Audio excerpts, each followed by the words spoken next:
Hello, welcome to the July 26th, 2022 Club Cubase live stream. I'm going to do a quick audio test, make sure everything is coming through okay, and then we'll begin. Bear with me just for a moment.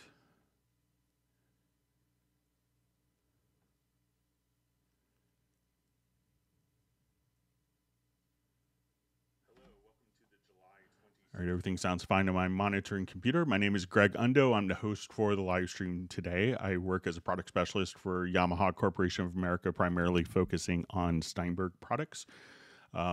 If you have not attended a Club Cubase live stream before, how it works is you could just simply ask questions in the live chat field, or questions can be asked in advance by emailing clubcubase@steinberg.de.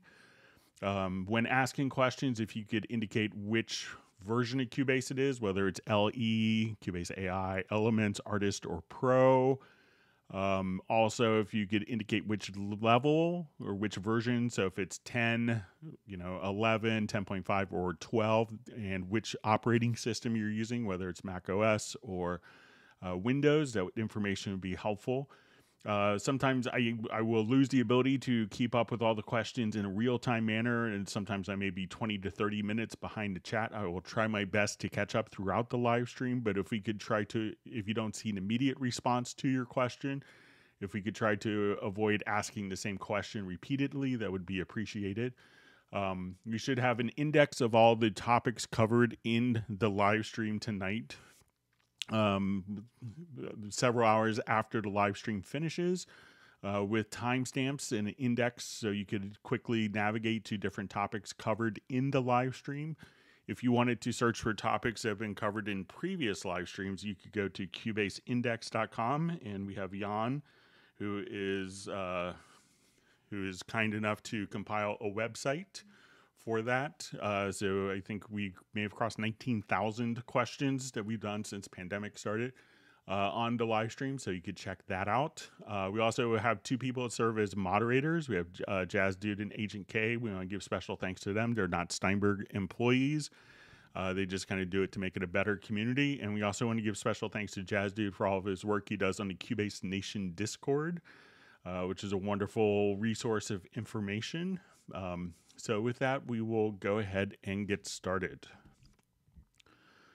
All right, and if you are watching the live stream live, I'm presenting from outside of Washington, D.C. area in Alexandria, Virginia. And if you're watching us live, please feel free to introduce yourself and tell us where you're from. All right. All right, so we see Jazz Dude on. We have Best Korean Jesus checking in from San Diego area. Peter Bata from Montreal, Canada. All right, and we have Stefan from Sweden. We see Jazz Dude, who's based in Germany. All right, we have Benny from Sweden as well. John Costigan from Kenosha, Wisconsin.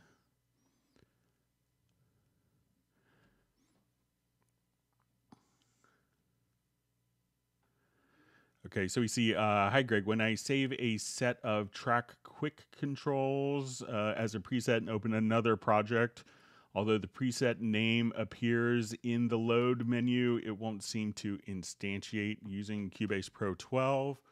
Okay, so let's say if I have quick controls here, so I'll just load up preset, and let's say I will go ahead and just save this preset under a different name. Okay, so we'll call it July 26.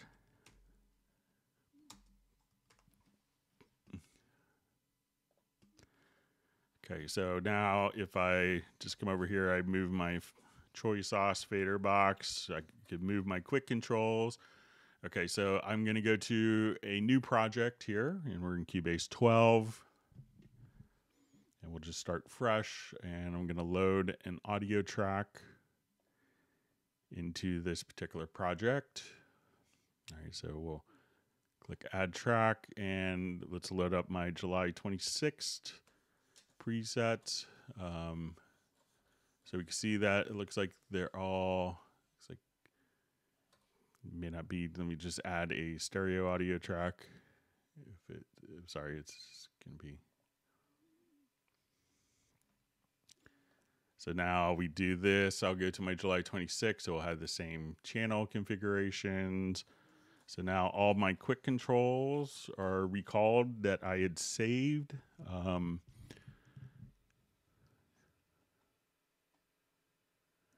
Okay, so I'm just saying it says it won't seem to instantiate using Cubase Pro 12. So let me know if I did something different, and this is for Kyle Richards, than what you did. But it seems like it's kind of functioning as expected here. All right, wonderful to see Jan from Stockholm is cubaseindex.com. Thanks for being a part of the live stream today. And we also see Robbie Bowling from Dallas. All right, so we have a question from Dallas LaRue. I'm thinking about Cubases. Can it be used together with Cubase? So what you can do is a project that was started in Cubases. Once you can download the Cubases project importer. So at this point, you could just say, I want to import Cubases project, but they're not really running concurrently. So it's kind of like, you know, if you wanted to start a project and you needed to be very mobile, you could start it on your phone or start it on your iPad or Android tablet or Chromebook. And at that point, you could just simply take that Cubases project and import it into Cubase if you need to do more capabilities with more advanced plugins that maybe aren't available on those operating systems, but they don't really synchronize or run concurrently together. It's not the intention of it. All right, and we have Soren checking in from Sweden as well. So we have our strong Swedish contingent. And Matt Elston checking in from London.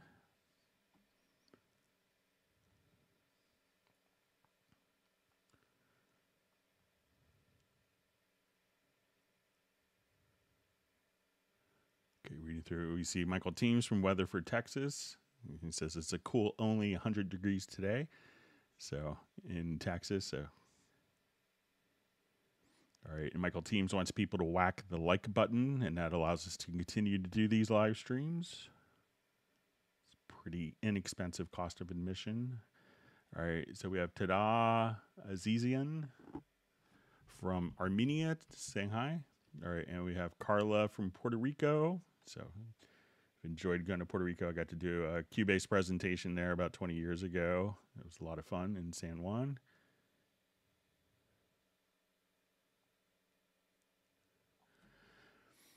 All right, so we see a question. Is there some kind of auto-tune in Cubase LE Elements 11, the one you get with Evo 4? Greetings from Belgium. So I think it might be Cubase LE.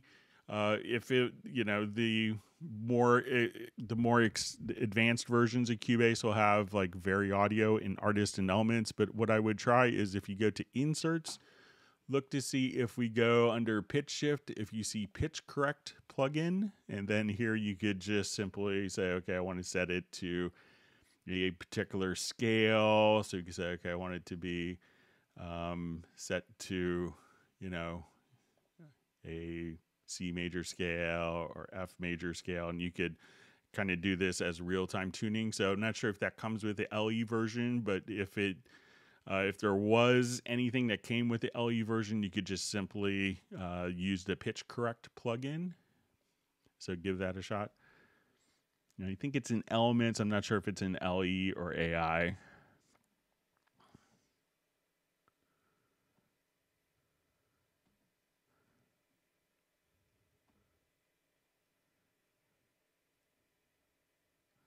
Okay, so we see a question. This from it says, hi, where would you put a guitar effect plugin, insert, or send for best sound? All right, so when we, you know, if it's going to be like a guitar amp modeler, I would probably do that as an insert.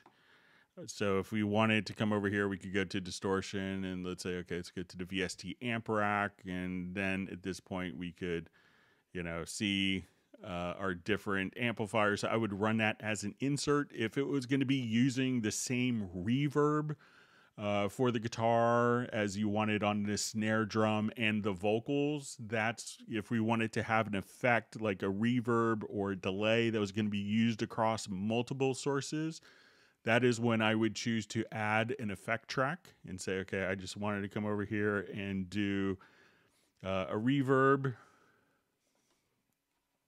And this way we could take multiple sources through a send and send varying amounts of the signal. And this would allow us to blend and adjust the balance between the dry signal and the affected signal going to the reverb with that particular send. So if it's going to be more like distortion and compression in the EQ, I would probably do as inserts, because that would be particular to the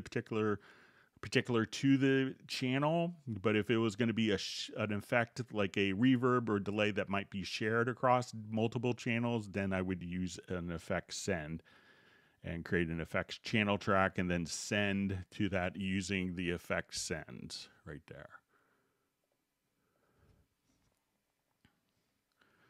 All right, we see Michael Teams is generous and has already given Jan from Stockholm 1 gallon of chocolate chip ice cream. We see Johnson still on Cubase 5. That's great, as long as you like it. And we hope there's a lot of great new features that have come in all the versions between 5 and 12. All right, we see Charles K on, so thanks for joining. And Crocante from Los Angeles.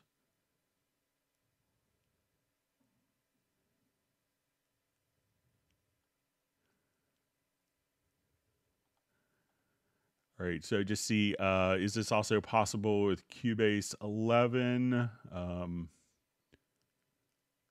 So I'm not sure if it's with the quick controls or with the Cubasis project importer, but those are both available to use inside of Cubase 11.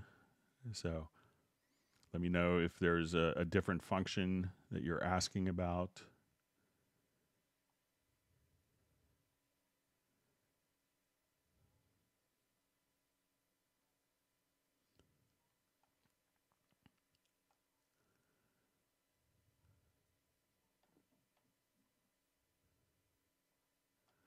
Okay, so we see from Crocante, and let me know if I pronounced that screen name wrong. It says, just having the new strange behavior with the locators. I set the left and right, and then every time I go to a memory locator, the left and right is set to bar 1. Okay, so let's say if we have our locator range here, so let's say I just have this range selected, and let's say if I wanted to go to 1 or 2, so I'm just hitting 1 or 2 on my numeric keypad, it's not moving that. So let's say to a memory locator, so maybe the memory locator is a marker. So let me just see if that's what, if you're navigating via markers. So I'll add a marker track here, and I'll just go ahead and drop some markers, and let's enable these so we could see them. All right, so now as soon as I go here,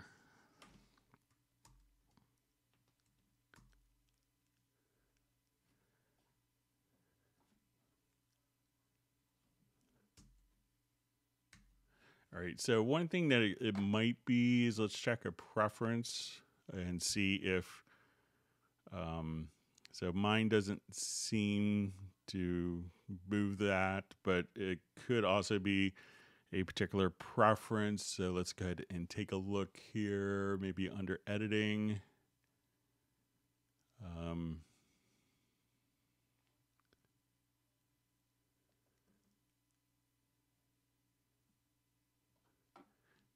So sometimes, there is a preference here for cycle follows range selection, where, maybe, I'm not sure if you have the markers set up accordingly. So if you come here, like these markers would automatically go there. And let's say if I go to marker 3, there. So if that's what you mean by a memory locator, so I'm just kind of hitting 3, 5, 4 on my numeric keypad. so that we can navigate, but it doesn't seem. So if I hit 3 here, it seems like my markers, my range selection, could be following, but let me know if you're doing something different.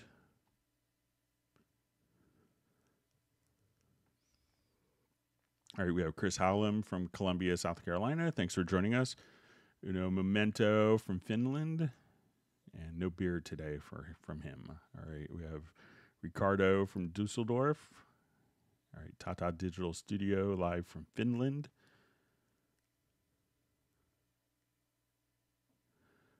Okay, and we just see in another note, the click on beat 1 of bar 1 is not sounding sometimes. I think it's related to the locators too. So let's say if I just go back and let me turn the click on.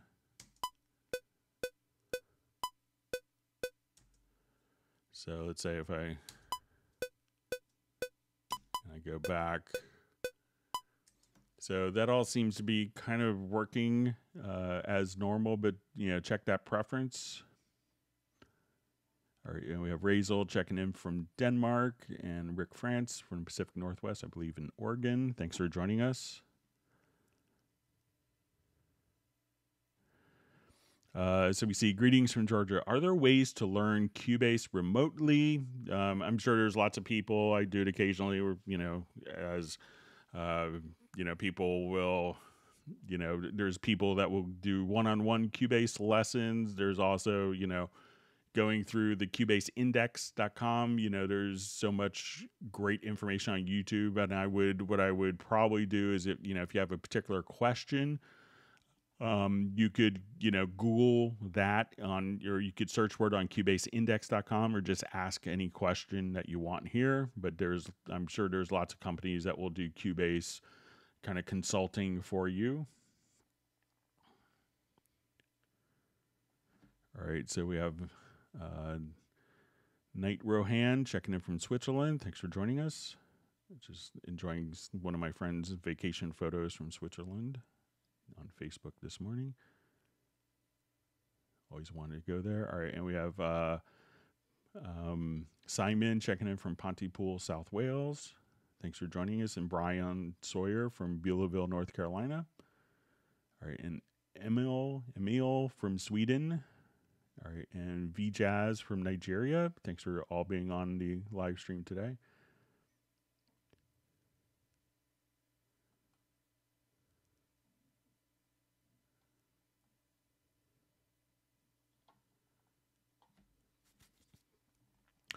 All right, so we see question. Hi, Greg. I have a song I'm working on that is 76 beats per minute, and I want to bump it up to 82 beats per minute. I've tried musical mode in the stereo file, and that doesn't work. I've also tried the arrow at the top. Okay, so let's say, all right, let me just see. Okay, so let's say if I have a stereo file,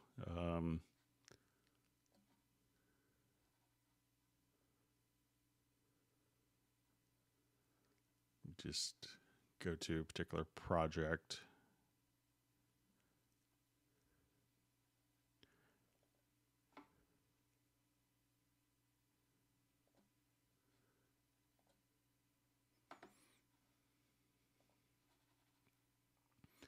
All right, so if it's just a stereo track, there's a couple of things that it could be. So let's say I'm going to do just a quick tempo detection of this jazz piece here.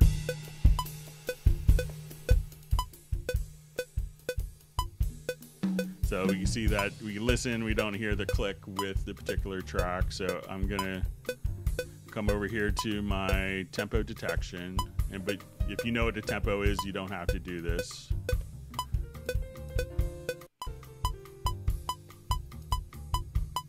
So I'm going to just do an offbeat correction here.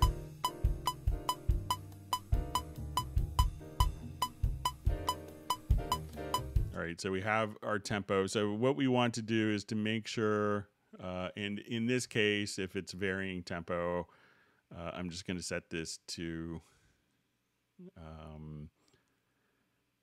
so I'll just go to audio to advanced and we'll choose detect I will choose not that. Let's go audio to advanced and set definition from tempo. So I'll hit OK.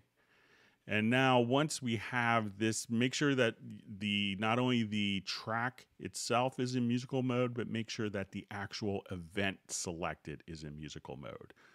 So now whatever tempo I kind of add in here, if I want it to be steady,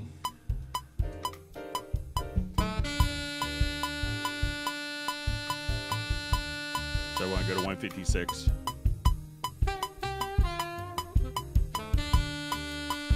So, and again, if we wanted to just kind of start with, you know, a drum loop. So sometimes people will set just the track into musical mode as opposed to the event. So let's say if I go to like a beat here.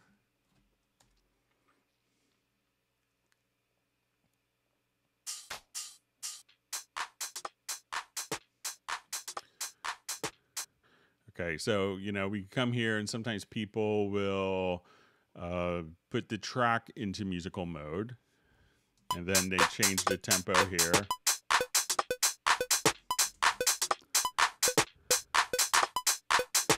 So, and then it's not lined up, but what you want to do is once you know kind of what the tempo of the file is, so if it's at 76 beats a minute, make sure that when you go to the media, to your pool window, that you come over here, that you have kind of the origin tempo, and you could just click on musical mode here.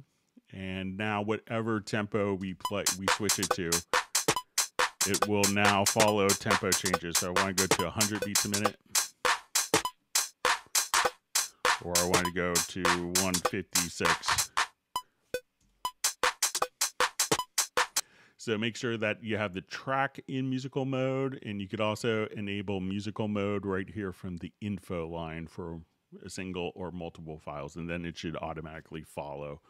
But if it doesn't have a tempo value in it, you know, and Cubase will embed a tempo value as you record, you could just come over here and make sure, like if you know that the track is recorded at 76 beats a minute, put the correct tempo value here and then put it into musical mode, and then you should be all good to go.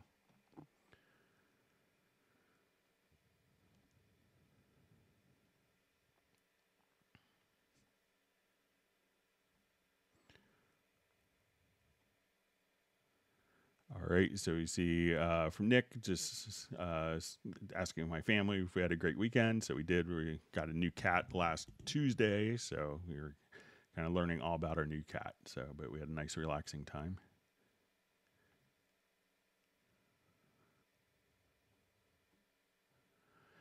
All right, so we see from Youngstar Production, Youngstar Prod.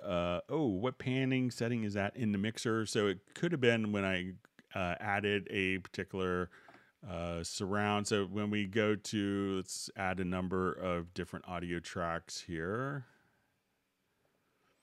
Okay, so we can see kind of our panning mode here, and we could have this set to like a balanced or combined pan.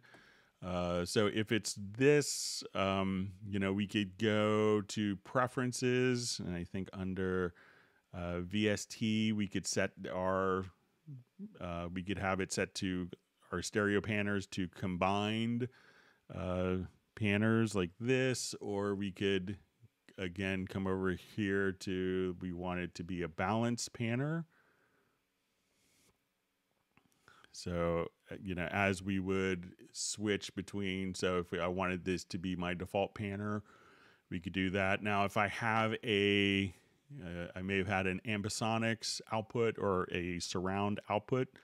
So if I come over here and we add a, let's say a 5.1 output, then the panner would change graphically so that we could come over here and have, we can see our 5.1 panner, and we can see it on tracks that, and if we double click and route this to a 5.1 output, now we could double click and see all of our surround panning like that. So I'm not sure which one it was referring to, but those are the different options.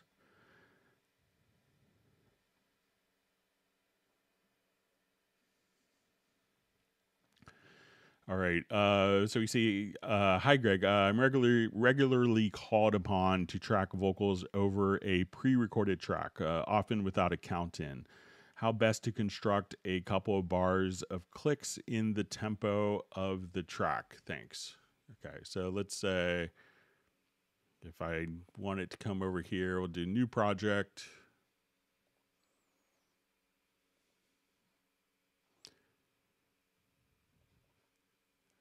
And I'll just import an audio file.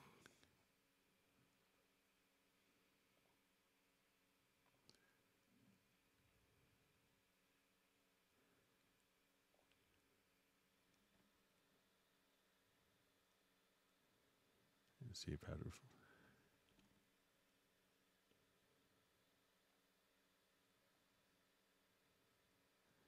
see if I have a file I was looking for.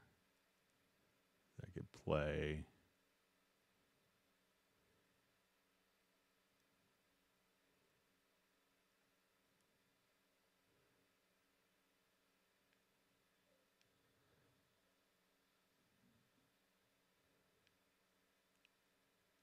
Okay, so we'll come over here.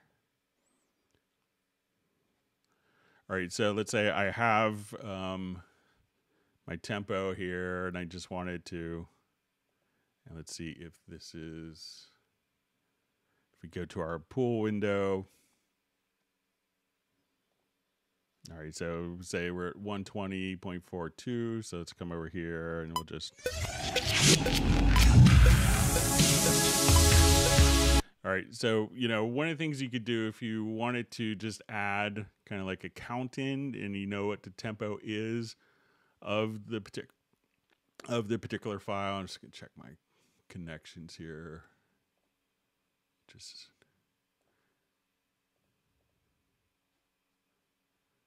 Okay, just so I'm not doubly bussing. So if I wanted to add like a count in, there's a couple ways of doing this. One is if we go to the project setup. So if we go to the project setup, or shift plus the letter S as in Sam, we could say display bar offset. And here we could just say, okay, we'll put a value of 2.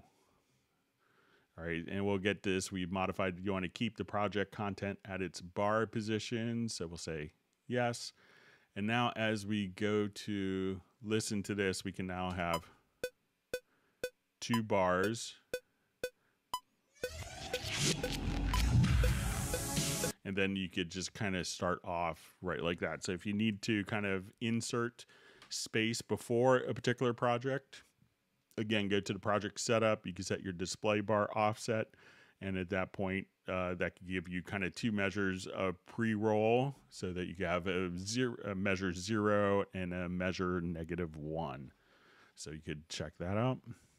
Let me know if that'll work for you.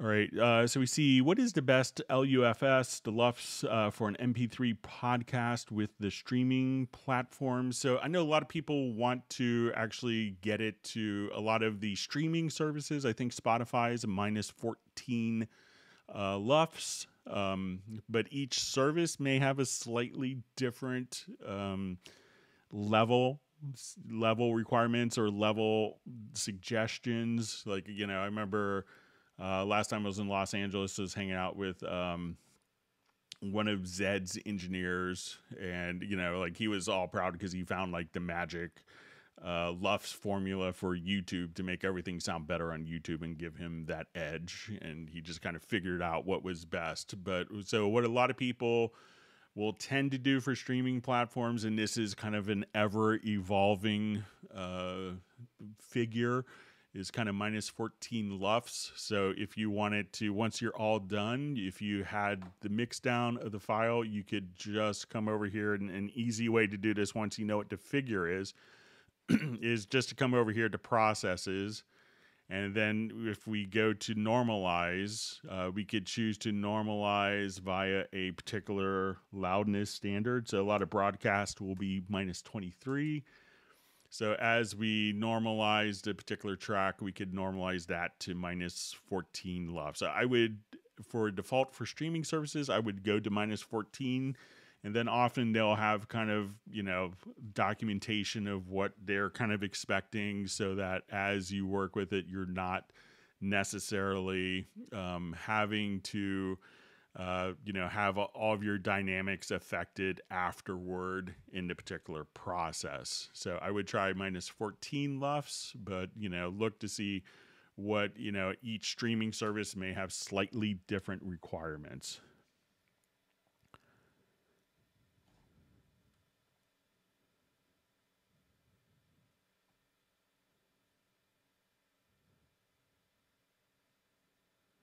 All right, we see Michael Teams has granted my family and myself 1 gallon of key lime pie ice cream. Thank you very much.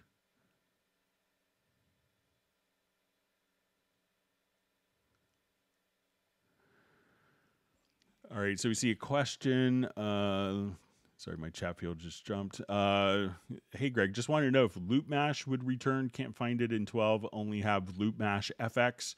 So the development team that did the Loop Mash instrument wasn't able to move it forward with contemporary operating systems and contemporary processors. So that's why it was discontinued in version 12. If you kind of Google, you might be able to find ways to make it work as, of taking a VST synth file and move it from version 11 to 12 to have it show up. But maybe I think the presets may not kind of show up by default, but that's something that, you might be able to kind of search for a workaround. But it was kind of the development team that worked on that is no longer, working on keeping it maintained. So instead of, so at some point we had to move forward to make sure that everything will be, optimized for the latest versions of Windows and on the Mac side for M1 processor.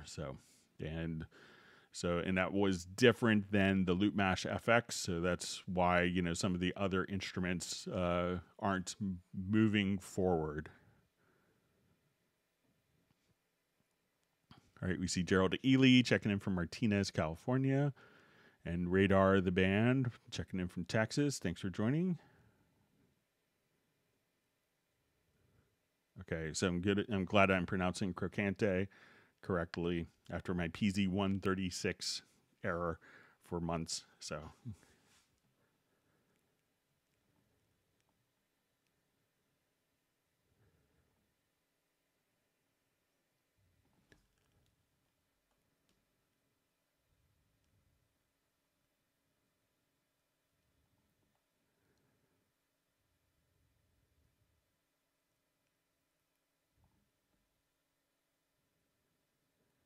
All right.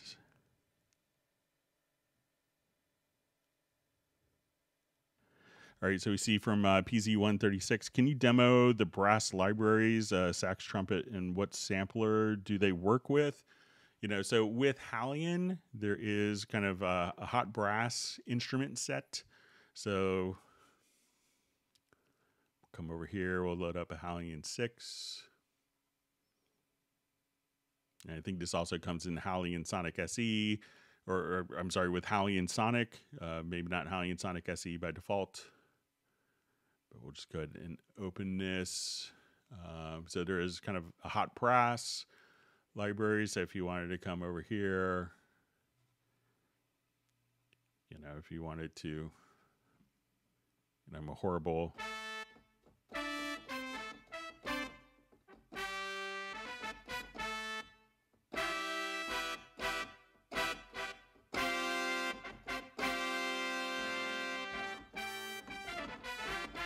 So if you wanted to just kind of look at some of the macro editor for it, so if you wanted to even come over here and have, different modulation wheel, bring in kind of different.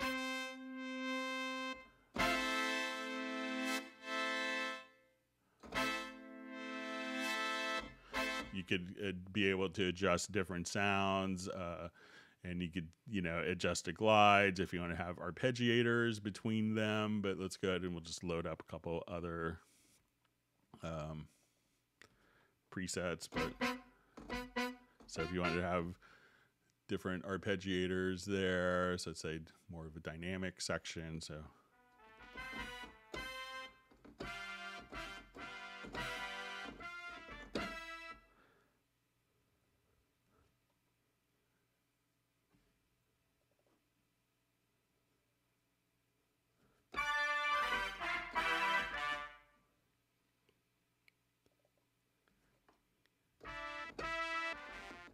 It's all just completely dry, but you can then add different effects to it as well. So say,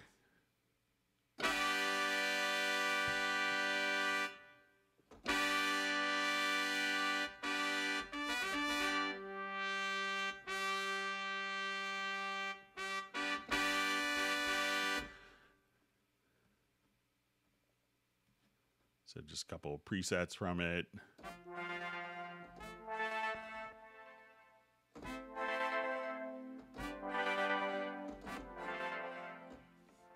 So there's but you know, even within the built-in Sonic SE, there's lots of different brass libraries and brass. So let me know if that was what you wanted to see or something else.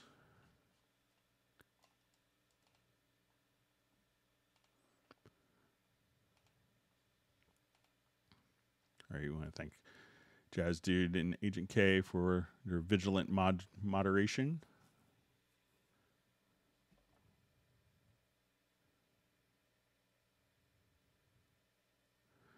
All right, so we see from Peter, when is the next Zoom meeting? So that will be on Friday. So if you're not familiar with this, the last live stream of the month, we usually do 2 hours instead of 4.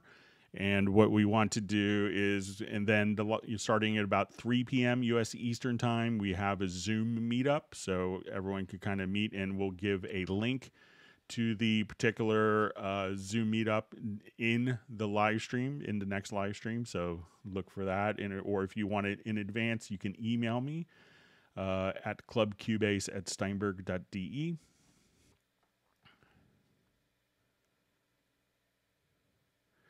All right, we want to give a special birthday greeting to Pablo. So he's not on the live stream. He has a gig tonight, but we hope he has a wonderful day of celebration.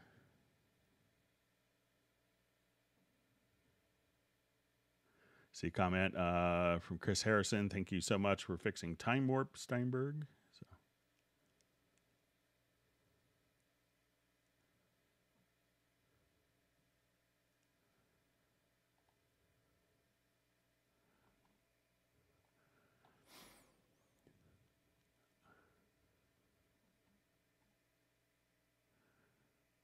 Okay, so I just see a question. Curved fades doesn't work in Cubase. Please help me.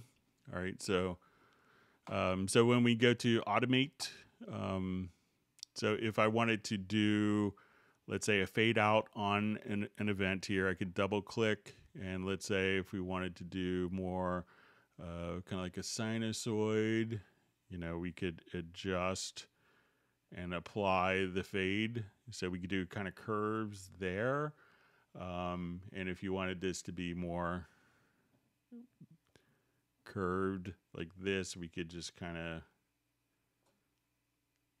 adjust curves. If you wanted to see it in automation and see the curves, I could, you know, very easily work with. So if I wanted to come here, let's say I have a fade out and I wanted to adjust the point, we could go to the center point, and then you could have various curves just kind of handled just like that. So let me know if, you know, if you're doing it differently than I am, but if you want to do an automation or on a particular event, you could do that. You could also right click and select kind of your drawing tool. So if I wanted to just draw in parabolas, we could just draw those in like so.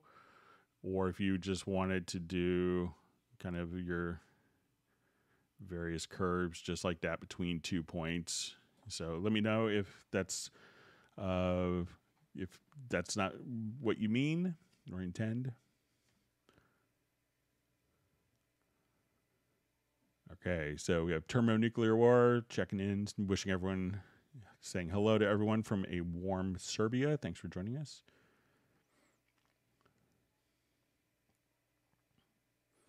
All right, so we see Cal Richards says, quick control preset now working. Thanks. I'm sure I didn't do anything, but I'm glad it's working for you. All right.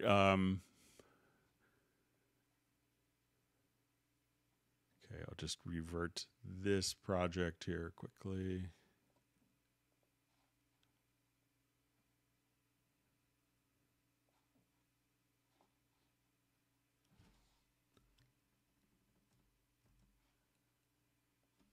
All right, just gonna check preference here.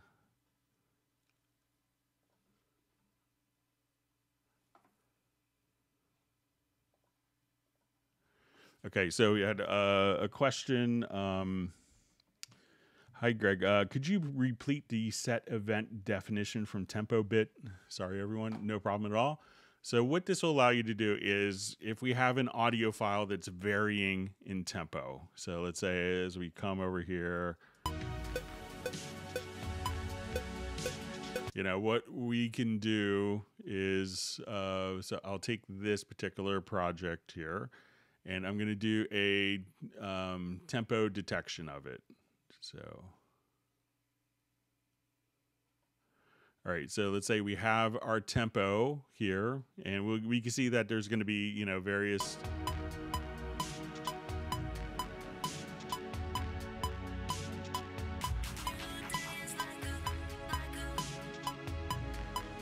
Okay, now instead of a lot of times what happens when we have particular audio files that have varying tempo, what can happen is when we want to, you know, do stretching of audio, you know, generally most programs will only work with one static tempo, but on a particular audio file. But many audio files, as we can see here, will have varying tempos throughout the file itself. So it's going to speed up and slow down. So if we wanted to, you know, be able to have the tempo changed in real time and for it to be accurate, what we want to do is not have one tempo value for all this. We want to have these multiple values, excuse me, embedded into the file so that when it gets to here, it knows that, you know, right here we're at this tempo value, but a beat later we're at a different tempo value. So it's more accurate.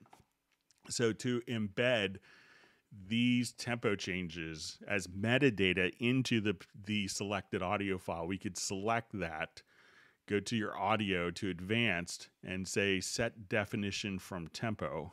And we have two choices. We could put that into the project only, or we could write the definition into the audio files. So, and now at that point, we could just come over here and change the tempo because we know what the tempo is at each beat on the particular files. And that's what the set definition from tempo does.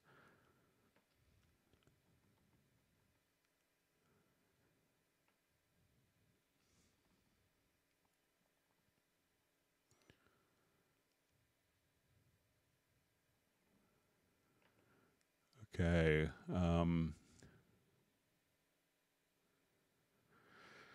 So we just see question, would be great if future Cubase versions had more than an 8 quick control limit, maybe 24. You know, so the vast majority of controllers have 8 controls. But what you can do if you had like multiple devices is if you come over here, you could say when we go to like our MIDI remote, you know, so let's say I have a plugin on this. So let's say, okay, I want it to go to like my studio EQ. All right.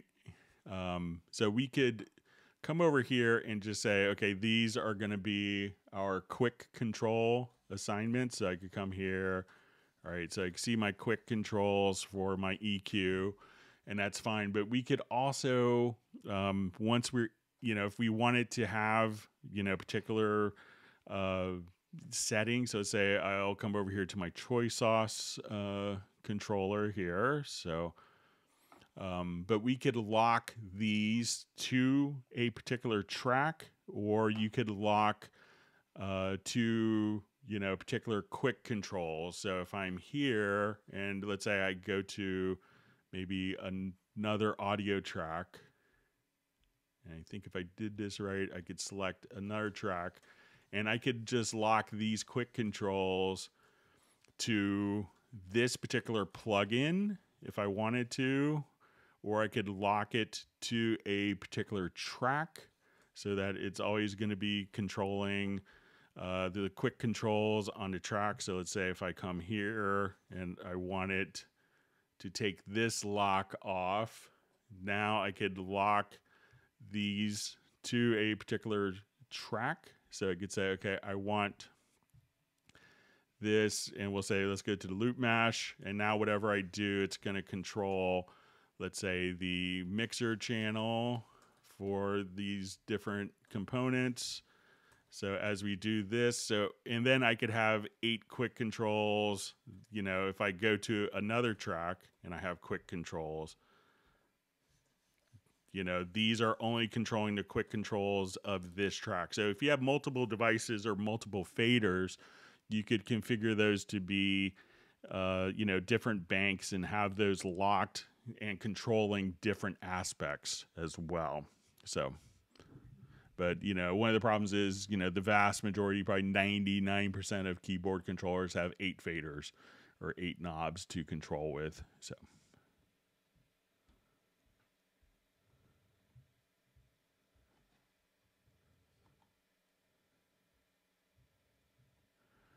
All right, so Rano Piano says, hey, so thanks for joining us.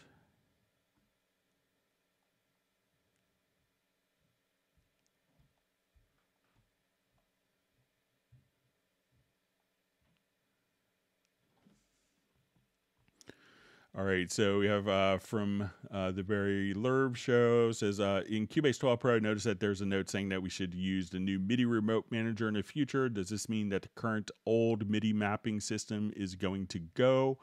So I think, you know, when people, you know, had set up and, you know, and I think in all fairness that when we go to the studio setup to like, and we see a generic remote, so let's come over here and add a generic remote. This wasn't the most, we'll be gracious and say it wasn't the most intuitive interface of being able, you know, if you have like 100 different devices, having to scroll and navigate, you know, this while it's not selecting, you know, a particular parameter down here, that these weren't synchronized, that, you know, so to make this a much better, stronger system, there have, you know, have created the new MIDI remote system. It doesn't have every single function at this implementation that's available in the generic remote, but I think everything will be headed to the new remote system. And I think it makes a lot of sense to work that way, but I think, you know, this will still be in for a version or two, but it's just kind of a warning message that, you know, for probably 98% of people, the new MIDI remote system is going to be a better way to go. And, you know, but we didn't want to necessarily negate and get away with, you know, every, you know, people have spent months creating generic remote scripts to be triggered from like a tablet system. So if you have the option and the needs are met in the new MIDI remote system, I think it's a better system to work with. And that's why you get the message saying, you know, in the future, all of this is going to be kind of migrated over. So, but, you know, and they're kind of just giving you a heads up message with that. All right, so let's move on. All right, great to see Madge Deepers joining us again from the UK. Glad to see you back. Hope you're doing well.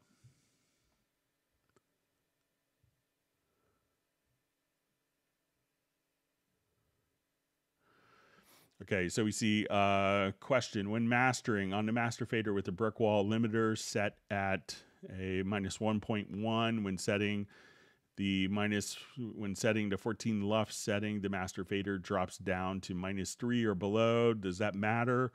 No, you know, it could depend upon, you know, so as you're doing, so it says, you know, when you're, you know, so it could depend on the source material of how much is going up to -1.1. But, you know, when you start dealing with, you know, because obviously limiters are going to be working generally in dB values as opposed to LUFs. So I wouldn't worry about it.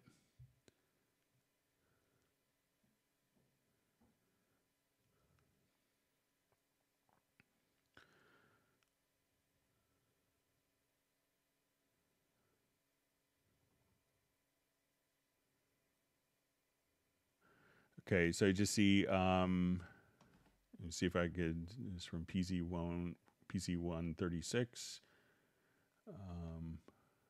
See, make sure I didn't miss the beginning.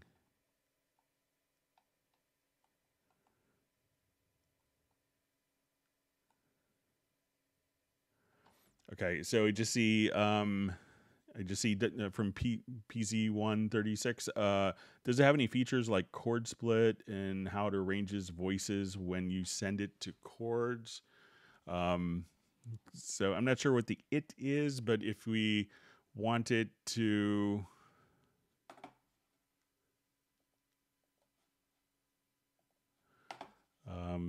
so if we want to come over here, so if we have chords in a particular project, let me just jump to a different project here.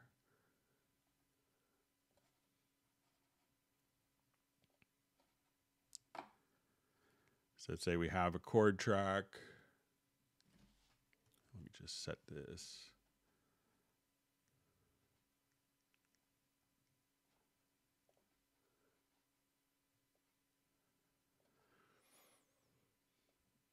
Okay, so I'll just add some quick chords. All right, didn't like that, didn't like a D major chord today. Sorry about that.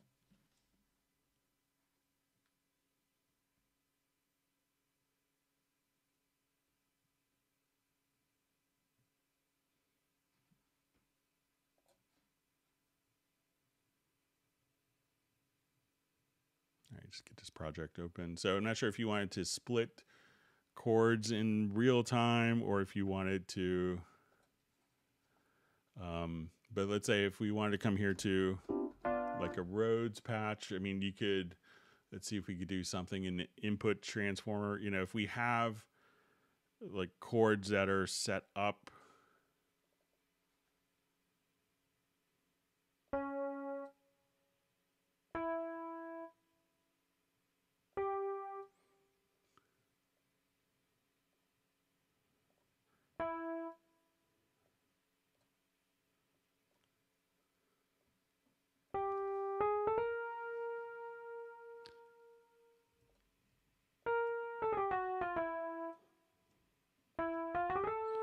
all right, so say if we have just some chords here. So one thing that you could do, I think if you even go into the score editor, you could choose,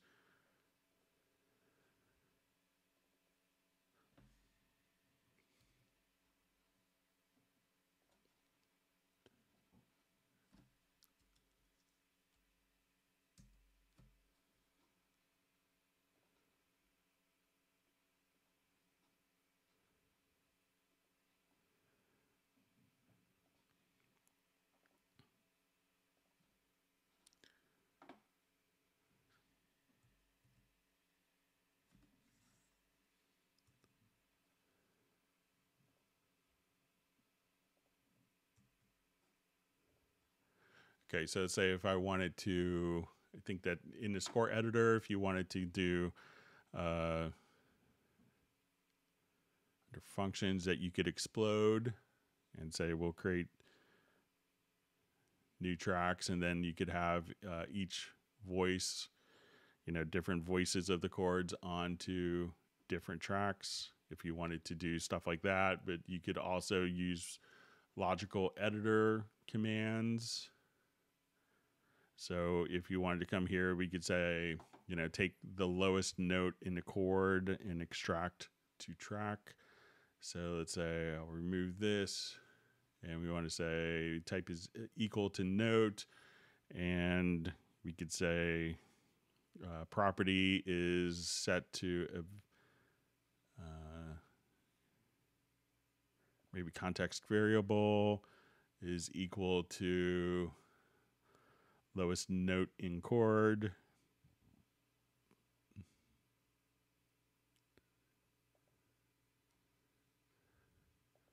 And then you could extract different voices kind of that way. So, but let me know if just make sure it says, does it have any features like chord split and how it ranges the voices to chords? What the it is, if it's like real-time input or if you wanted to take different functions.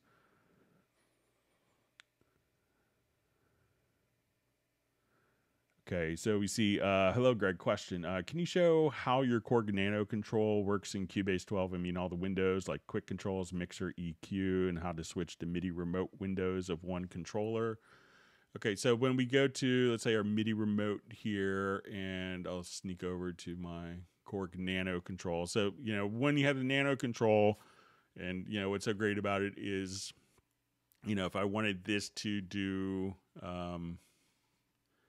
let's say my quick controls for the track, I could come here and we could have kind of different mapping pages. So now I could have my top buttons on my Nano control here controlling quick controls. If I wanted it to control the mixer, as I come over here, I could just select a particular channel, and now I have my mixer volume. So if I just wanted to go to my mix console here, so I could adjust my volumes here. And if I wanted to bank, I could just hit the bank button, and then we could control, and I'll just create a new project here to show the banking.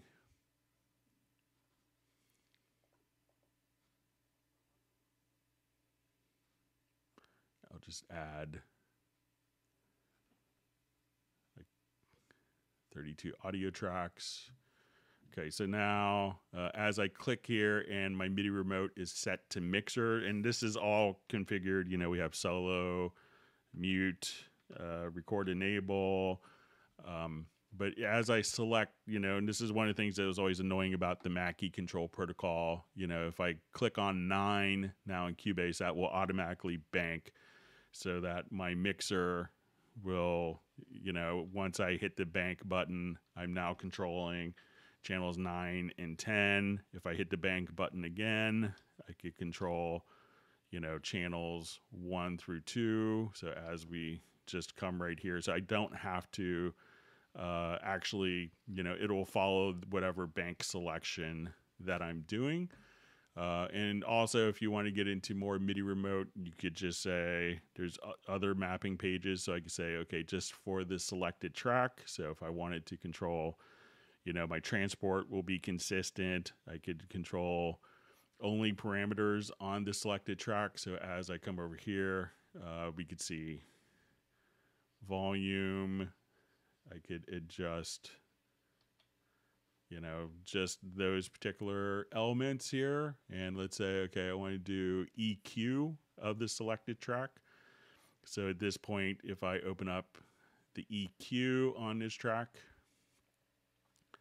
I could just adjust the knobs. And as I wanted to turn on a particular bank, I could just come right over here and adjust my Q, frequency, gain, all using different knobs.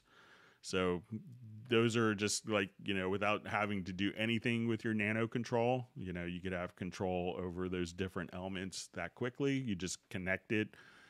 You don't have to, add a driver, create a profile. Everything is just kind of automatically updated and controlled just like that.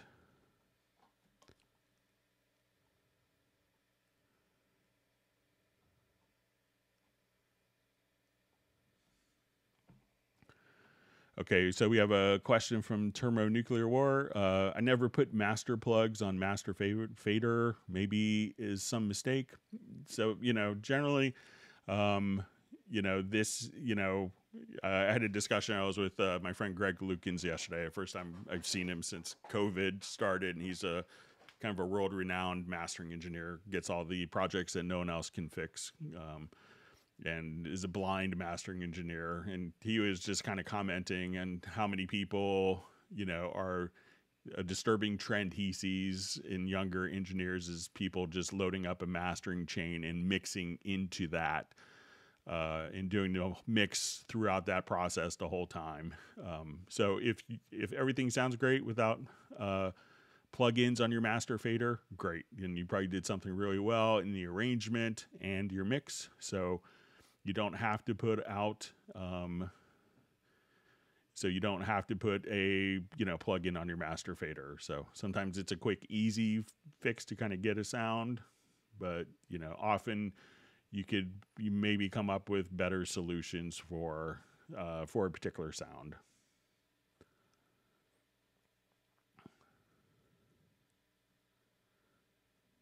Okay, so I just see. It's like from Youngstar Prod.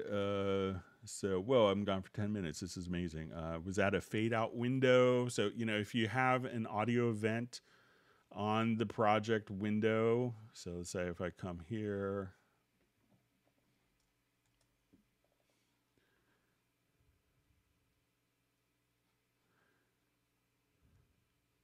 I'll just move this up higher so we can see it better.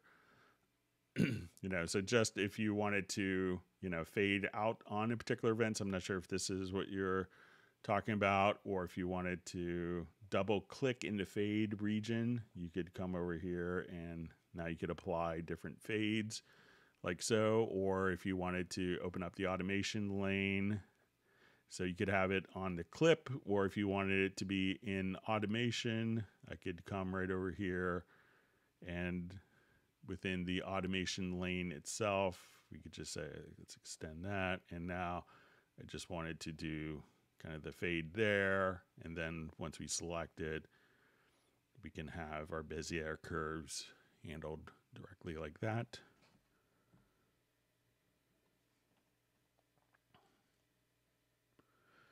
All right, so we have Alexander from Saskatchewan, Canada. Thanks for joining us. So we see from PZ136, are those curves new? No. So they've been in for a long time. So the curves, I think the Bezier curves, they came in I think version 10 or 10.5. So long-standing feature request.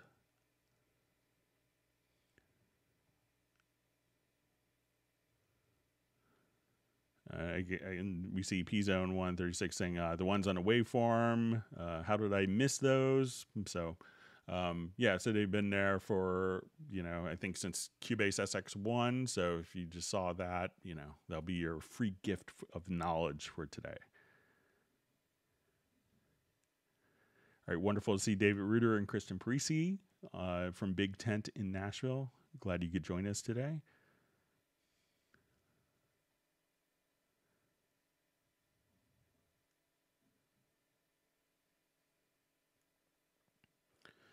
All right, so we see, hello, Greg. I have a question. Any ideas to why I have pops and crackles in my audio? Also, when I export audio, I have a quick volume boost with the pop and crackle. Thanks for your help again, Greg. So sometimes, this could be related to a particular plugin. Often is kind of what I see. So, I would try to, one of the things that I would do in cases like this, let's say if I wanted to, I'll just do, just to get rid of this. So let's say if I go to my mix console, you know, one way to test this easily is to, let's go to our input channels quickly here. All right, and I just want to choose this input channel. And on my input channel, and I'll turn the volume down because this would be annoying to listen to. But on my input channels, I'm just going to go to an insert here. And let's go to tools, and you have a test generator. So I'll go ahead and turn this down. So I'm going to put that on my audio, my stereo in here. Okay. Sorry, I'll take it off my other channel. Okay, so I'm just going to record a test tone. So we'll come over here to tools, to test generator. Okay, and I'll set this track's input. All right, and I'm just going to record this track.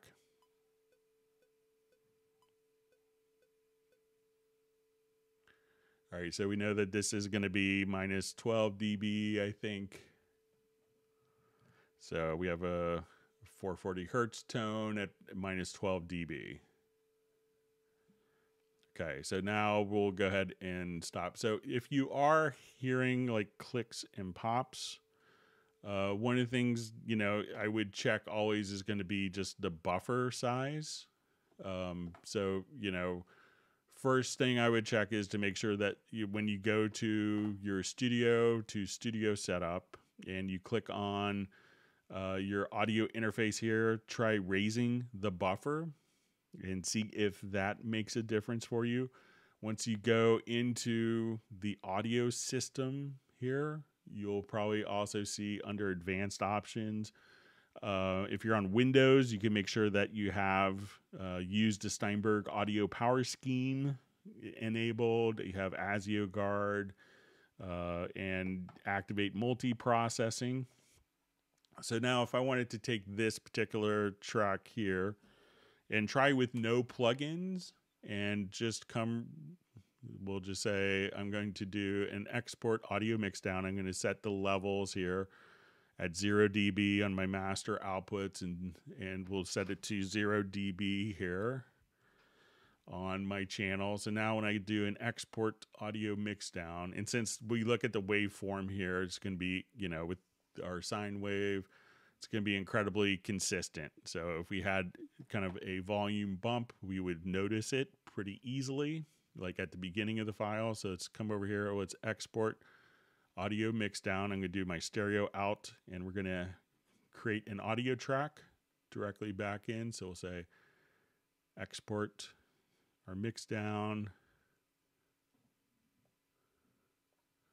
So, and then just kind of compare the files and see what it's doing. So, you know, I don't think you're going to notice any, you know, change in the gain, but make sure that you know, are, you know, so try just doing like a simple audio file and see if you export it, if it's going to be different. All right.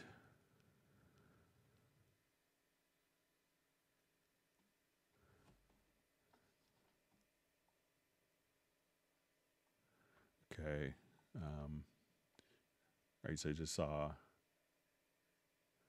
Okay, so I see from PZ136, does it have any features like chord split and how it arranges your voices when you send it to chords? And this is with the brass library. Sorry for my misunderstanding. So let me go ahead and add an instrument track.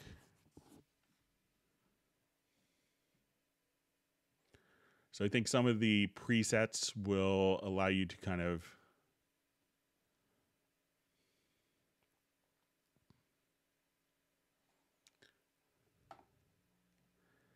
so we'll come over to the hot brass.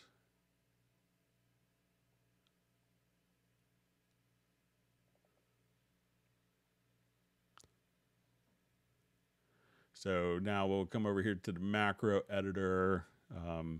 So once you kind of get into, you know, kind of the voicing and polyphony, you could change different trigger modes. So here we could switch between different samples, but let's say if we make this a little,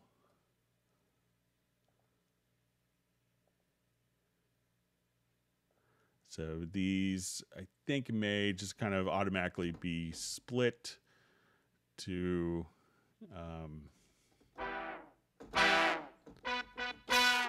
you know, so you may not be able to adjust as much, but we can see that we'll have you know, different buses and different LFO options for each of these. So if I wanted to look at, we load up this hot brass split that we could have our brass sections.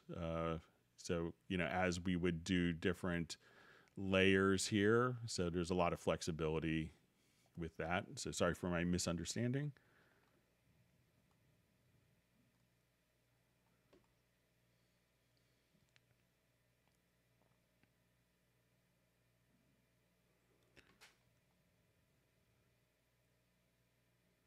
All right, so we have Spike Williams checking in from Wales. Glad you could join us. And we have Jose Luis Rivelo. Thank you for being a part of the live stream today.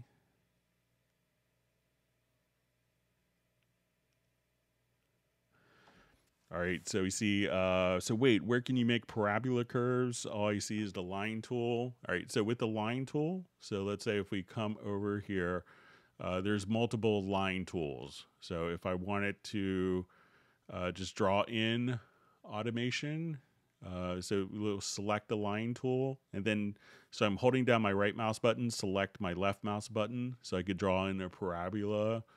So once I have the tool selected, or if I wanted to draw in sine waves, I could do this. And if I hold down the shift key, we could adjust the frequency of those sine waves. So if I wanted those to be more spread out or to have the modulation faster, I could just do that with the shift key and then drag across. So just right click, you'll see the line tool.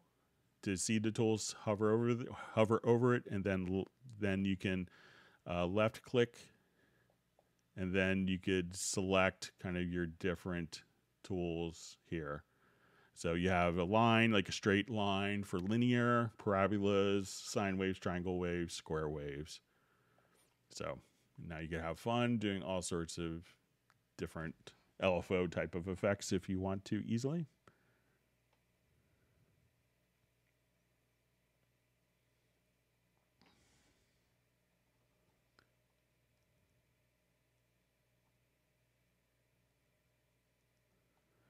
All right, so we see John Shaman on, or Shaman. Thanks for joining us. See PZ136 says 20 odd years of using thing, and there's always something new. That's what keeps me employed. So.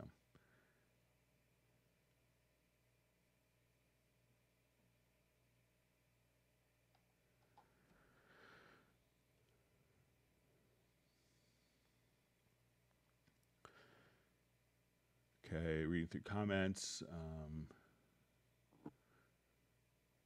Okay, so we have a question from Judy. Is there a way after recording, I assume MIDI tracks in Cubase 12 Pro from Montage 8 keyboard to convert to audio so an MP4 can be made? Is there a workaround?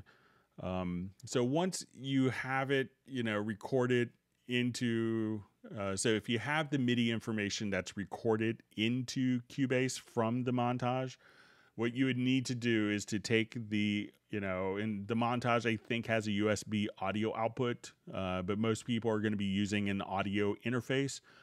Take, you know, once you play the, you know, so you're going to have the MIDI information recorded into Cubase. So let's say we have just a quick MIDI track here.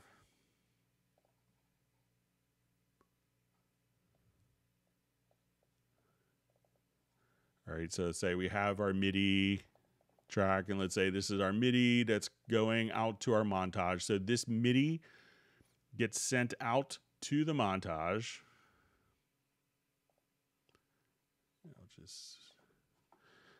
And then what you want to do is to take the analog outputs of the montage, or a digital output if you have that, but most likely the analog outputs, hit play, the MIDI goes out to the montage, take the analog audio outputs of the montage and connect it to a stereo audio track.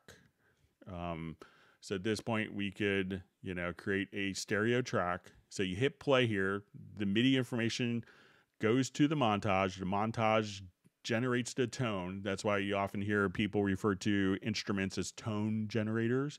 So the sound comes out of the montage. The audio output of the montage is going to inputs of your audio interface. Set those inputs as the record inputs for an audio track. And then at that point, we could take that particular file. You could export it if you wanted to with other sources. It doesn't do MP4, but you could do standard WAV, AIF, MP3, FLAC, or OGG Vorbis files. So, but you could take a WAV file into iTunes and convert it to MP4 there if you wanted to.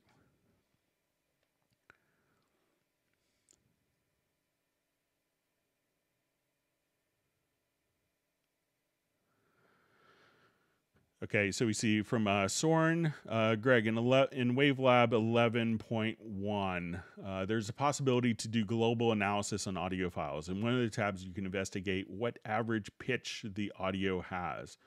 What is that practical use? What is the practical use for that? So that's often going to be used for, not necessarily for a, doing a master of a song, but think if you were doing a sample library. And you have all these audio files and someone perhaps didn't name the pitch of the sample, and you have all these audio files and they're called audio 1, 2, 3, 4, 5, 6, 7 through 88. So what that would allow you to do is, like, if you're working with samples for creating like a sample library, to be able to determine the pitch of the sample so that you could assign it to a particular pitch, like in the file name. So that's what that analysis is for. Often not for multiple sounds, but if you were sampling and you wanted to determine the pitch of the audio so that you could assign the pitch to do sample editing for your samplers. So there's still a lot of people when they're doing samples for samplers or virtual instruments, that will just, use that as a tool for determining the pitch of the particular audio file, especially for something that's maybe, not traditional musical, but maybe like a sound effect thing where, but you didn't want the sound effect to clash with a particular musical element in, let's say, a movie soundtrack. All right, so we see from Jazz Dude, if you like the Cubase Q&A stream / Hangout, please subscribe and hit the like button. So.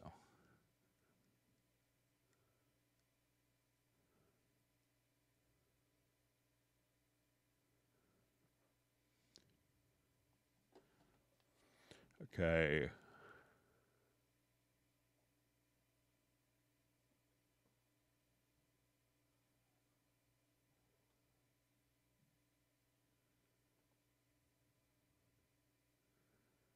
Okay, we see Sven Isaacson says we need more quick controls, especially in plugin windows. Most services have 8 controllers. It's no longer true.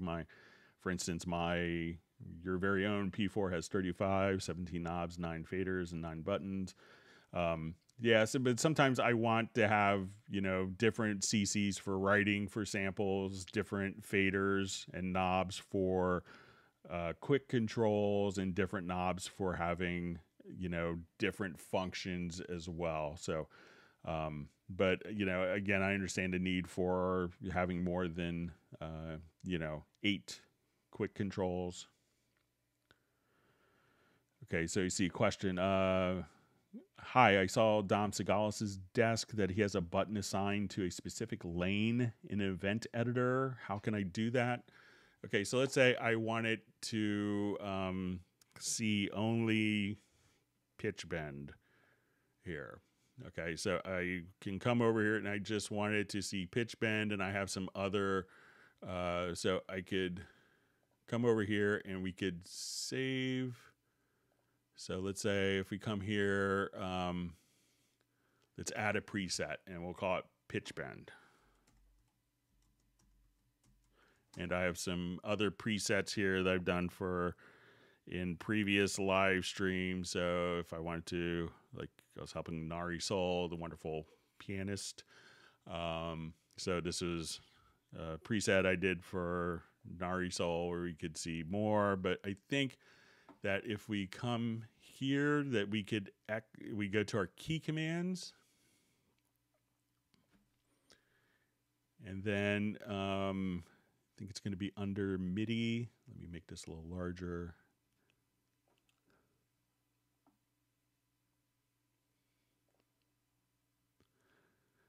So here you could have controller lane setups, and you could just simply recall different controller lane presets directly from here. So you have 10 different controller lane setups. So if you wanted to have one controller lane setup that was just going to be pitch bend, modulation, MIDI volume, expression, modulation, and velocity, you could save these right over here. So you could just trigger that from the MIDI key commands area.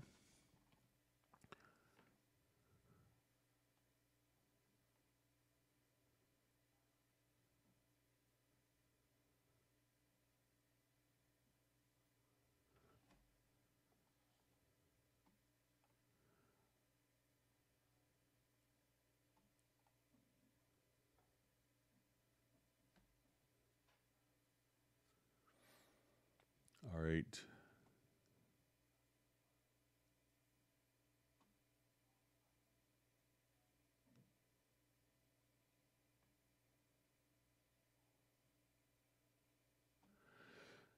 Okay, so you just see a question.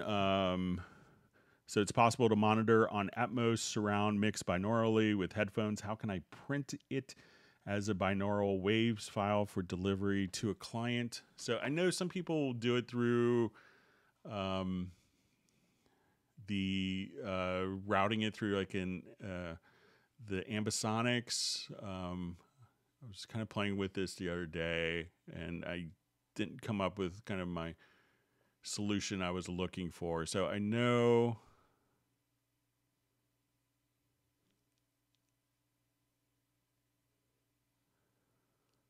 let's say if I have a bit of an ambisonics here. So let me just, where we'll hear.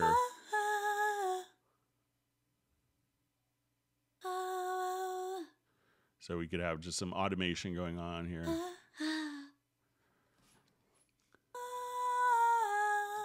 So I think to get this, and I saw, one video solution that didn't seem to work for me. And I saw that someone else had done, and there's probably a better way of doing this with some of the new features inside of Cubase 12. So I'm not sure if we need to do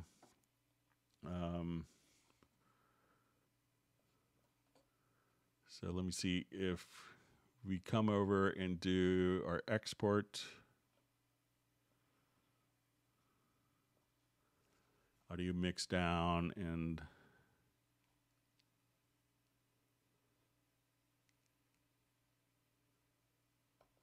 I think we do this, we'll see all of the different channels in an interleaved file.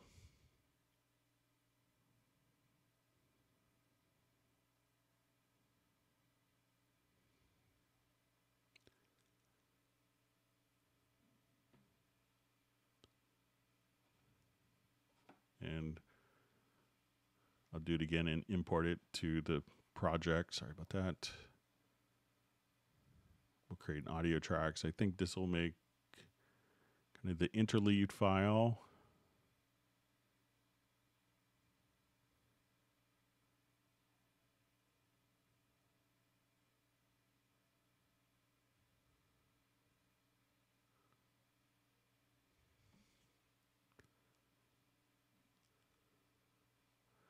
All right, so I think this will just be our interleaved. Just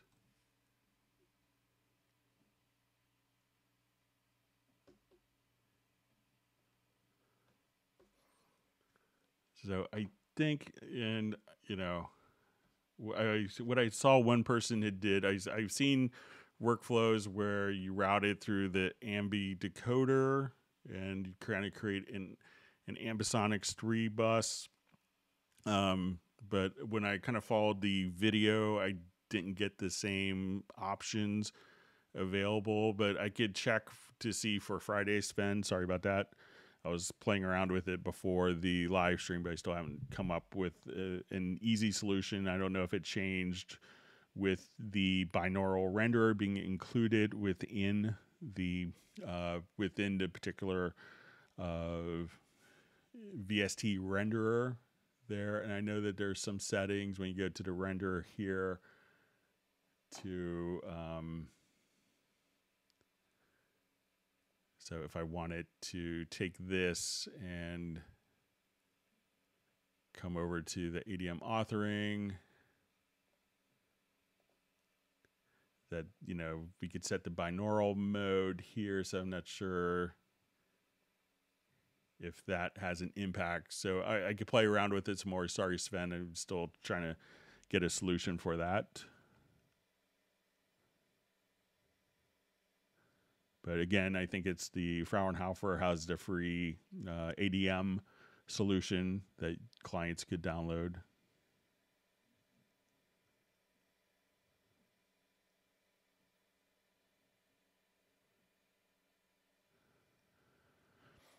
All right, so we see question. Hey, how do I turn on the visible vertical lines for the beginning of each measure and beats? Interested in this for editing a track that may be off on timing. First time do editing. Thanks. All right, so if we wanted to, you know, look at our particular editor, so here we could see kind of the vertical lines on the project window. So, and let's just see if there's, you know, by default, I think, you know, as we look through the waveform here, we could see, you know, the vertical lines of the grid automatically. And let's see if there's a button to turn off. So let's say,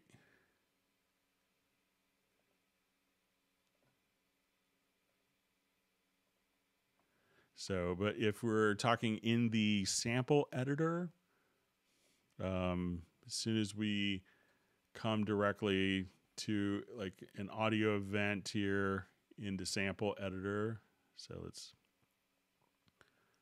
turn this on and just get to a different project here.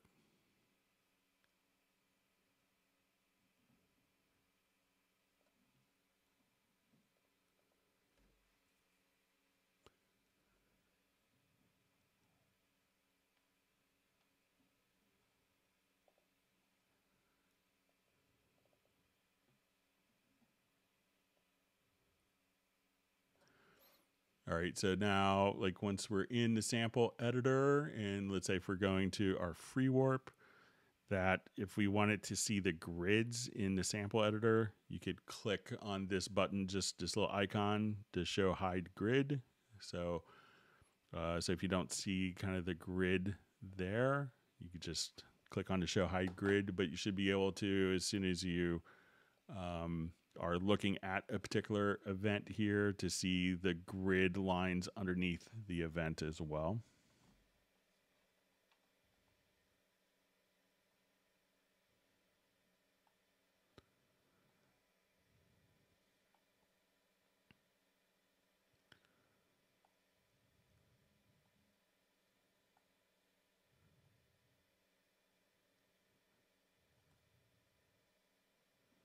Okay, reading through comments.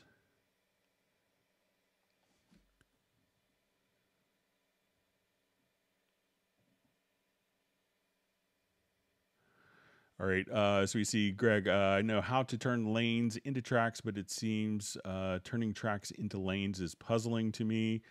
I had to drag the track events into lanes one by one. Tedious to get it done. Is there some smart way? All right, so let me just open up a project.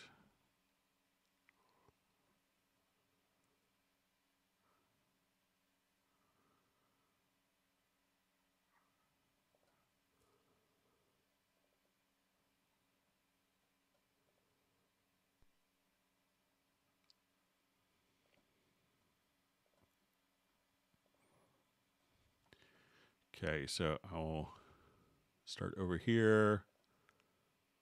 All right, so I'm going to take these and turn them into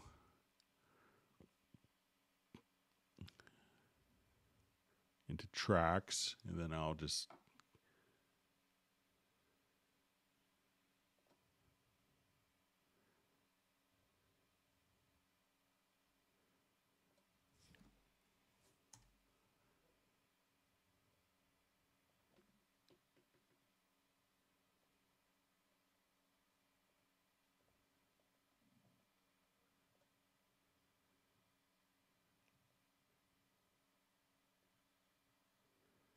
yeah, so it might be a one at a time type of thing.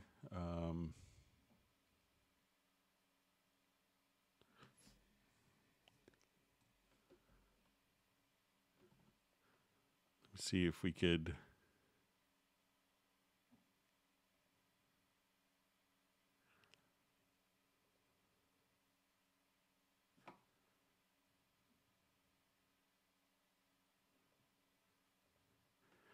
Yeah, because I think most people will start off recording in lanes and then convert it to tracks, as opposed to then taking the tracks and converting it. So I think it might be one at a time.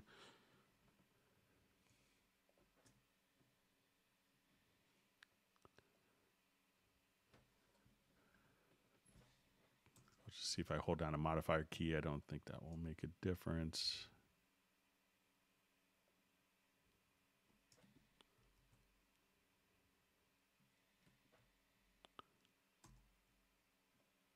I'll try to group the tracks.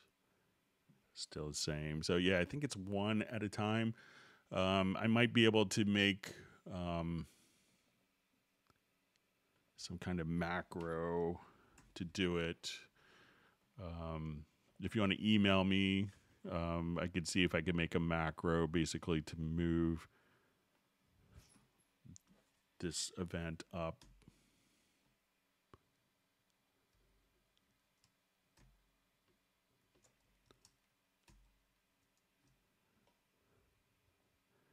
Yeah, I might be able to do a macro to nudge it up to a lane. But I think it's going to be kind of one at a time. Sorry about that, Soren.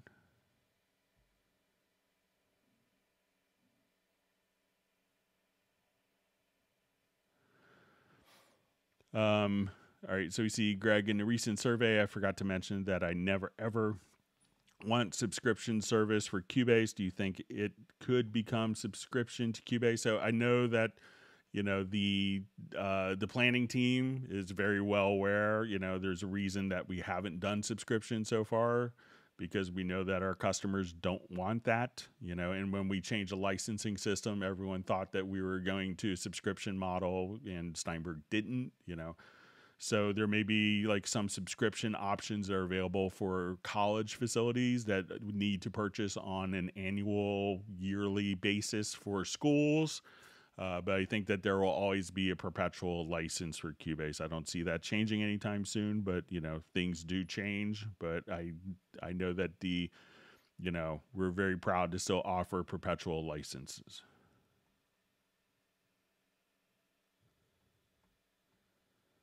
And we're glad he did a survey. So.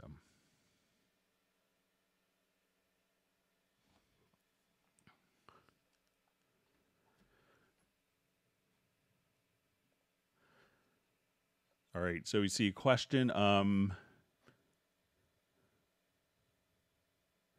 Hi, is there a way to hide all input channels in the mixer F3 window or hide selected tracks? So if you wanted to, let's say if we're on our project zone mixer, if you click here, we could just hide input channels just by clicking directly there. If we're in the full screen mixer, we have kind of the same exact function. So let me just add some more input channels just so we can hide them.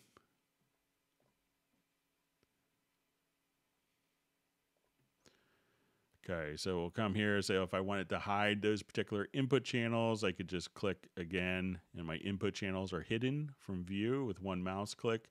And then if you wanted to also hide selected tracks, you know, let's say I have these tracks selected. Sorry, let me just hold down the correct modifier key. So if I wanted to hide those particular tracks, you could come here and you'll see different visibility options. So you could say hide selected channels, just like that. So, and let me know if that works for you.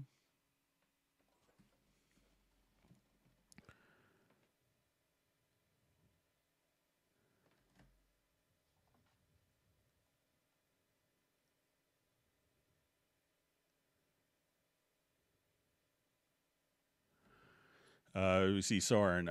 Greg, for fun, I need to ask, is there some way to get referral rewards from Steinberg? I'm selling the idea to buy a recording pack and offering to help a friend with Cubase AI/LE to make it happen. So I know that they don't currently have referral, like a referral program. If they did, I'd probably make a lot of money.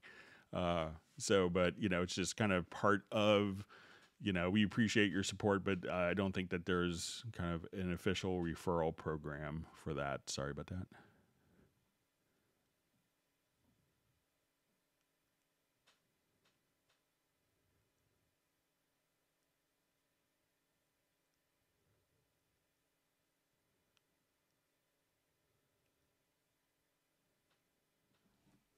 All right, great to see John Carroll on the live stream.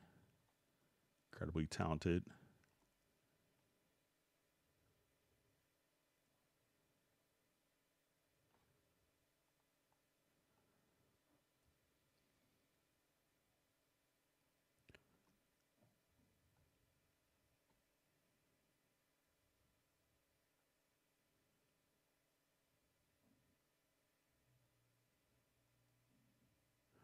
Okay, reading through comments.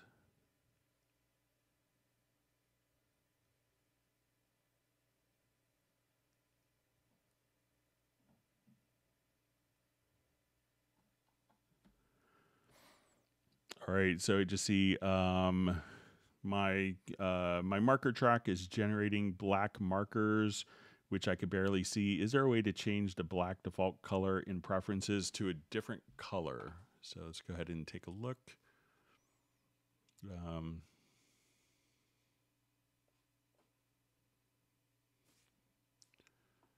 I'm going to add a marker track here. So I think, you know, you could colorize the marker track. So let's say we add a marker track.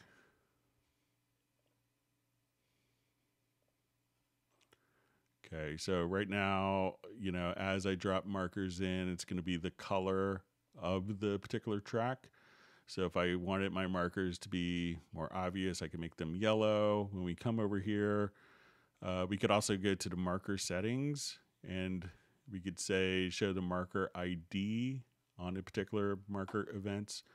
So at that you could just, you know, but it's whatever color that is next. So if you have it kind of more of a demure color, or if it's set to a black color, you could just colorize the particular marker track and that color should automatically carry directly over to the project window. So let me know if that is helpful.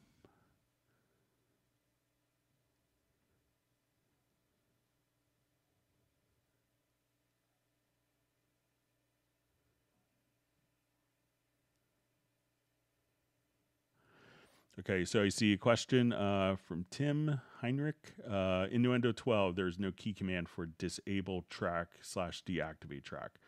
This was available in Nuendo 11, but not Nuendo 12. Okay, so let me take a look. I'll just get Nuendo 12 open here.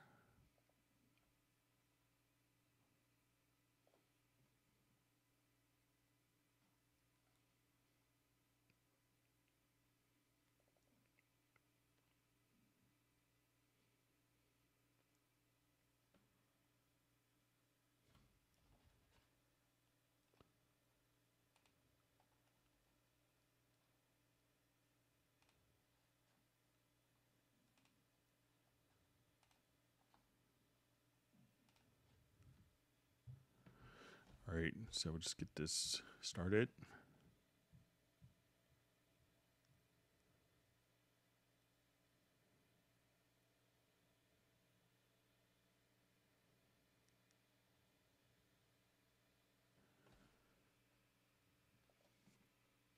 All right, and I know that this is sometimes in a weird spot for the key command. I think it's in the audio menu, even though a lot of people disable particular instrument tracks. All right, so let's say I have an audio track and I have an instrument track. So I'll just open up like a quick retro log.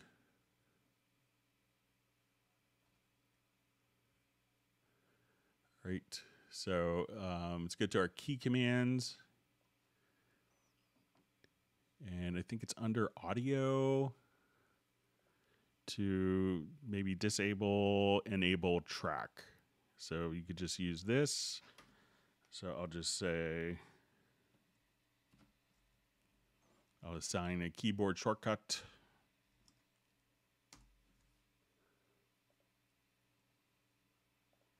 Okay, so I'll select both of these tracks.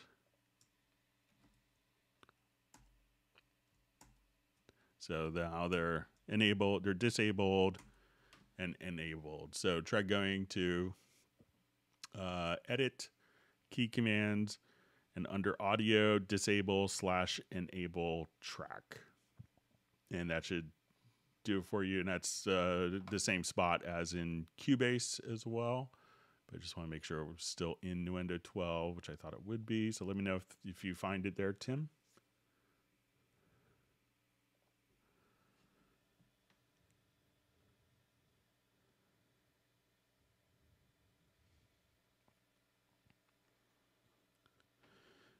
Okay, so we see from Cubase X, change the color of the actual marker track. Never thought of that. Thanks. All right. Yep. It's nice when it's an easy solution like that.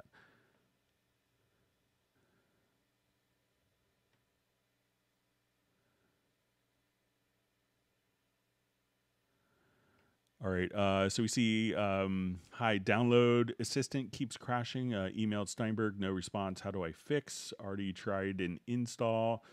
You know, so one of the things, if you're looking for like, you know, particular downloads, you know, because there are some people will have problems. So sometimes it could be, you know, check to make sure you have enough, you know, free space on your hard disk for where it's going. But if we just kind of come over here, we could say, okay, I wanted to go to, you know, Cubase 12 download.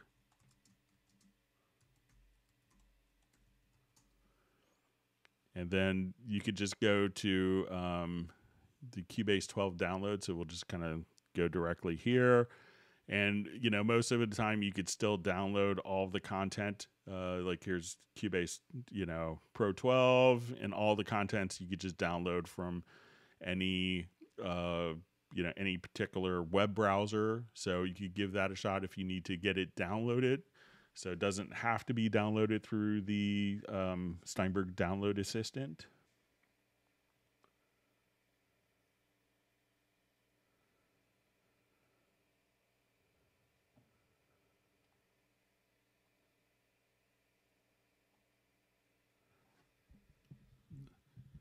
All right, so we see from Tim Heinrichs about the keyboard shortcut for enable disable tracks. It says, thanks, I used a German version and looked at the right name. Great.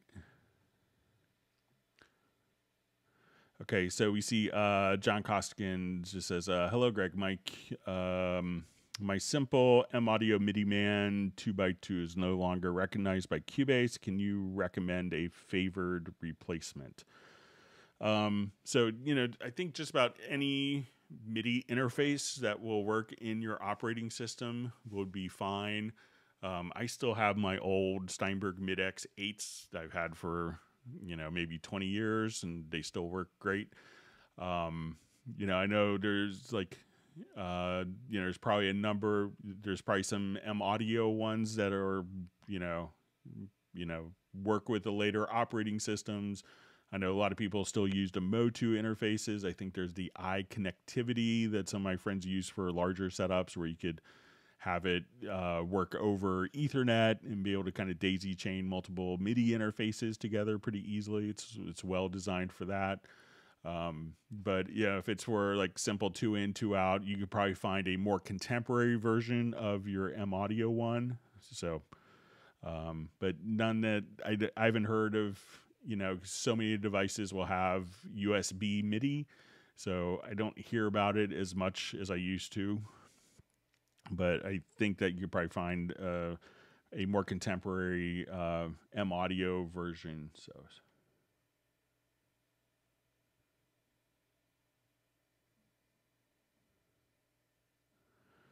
All right, so we see from Sven Isaacson, just says, needs repeating. I've been a Cubase user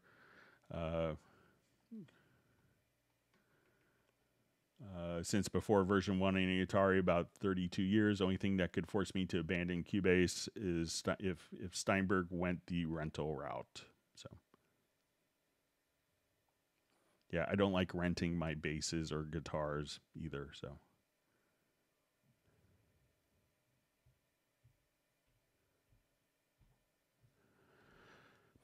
All right, so we have a question. If you have the previous version of Cubase on your hard drive, is there any risk of losing files if you delete those versions to create more hard drive space? I upgraded to 12 and I want to delete 10.5. The only time that, people would run into issues, like let's say if you had something like, Cubase 12, like as we discussed earlier, it doesn't have the loop mash virtual instrument. It doesn't, because Propeller Heads or, Reason Studios, whatever the company is called now, they dropped Rewire. If you had projects that still required Rewire support, then I would keep 10.5. So it's really only for backward compatibility. Obviously, if you have a 10.5 license, you have the USB-E licenser, so you could always just simply reinstall it if needed later. But it's primarily for backward compatibility with older projects. And let's say, I need to pull up a plugin that is 32-bit for a particular project, so I need to go to Cubase 8 for that. But other than that, you're fine to not have the previous versions installed.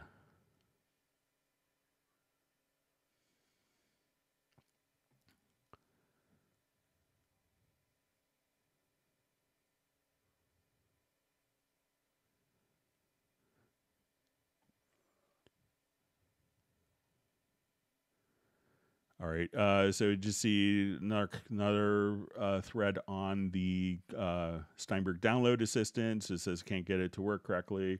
Try to reinstall, still the same. Thanks. Check to make sure. So let's say if we're in the Steinberg download assistant, that if we come over here, I'll just go open it.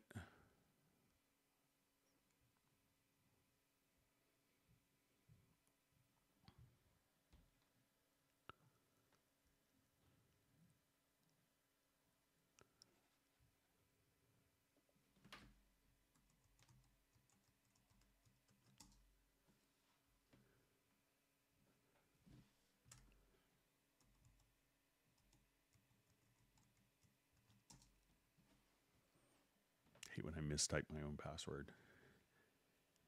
All right, so check the settings here, and see if you maybe download, set a different default location And, you know, if you can get it to boot up and see if maybe you have the default location go to a different disk.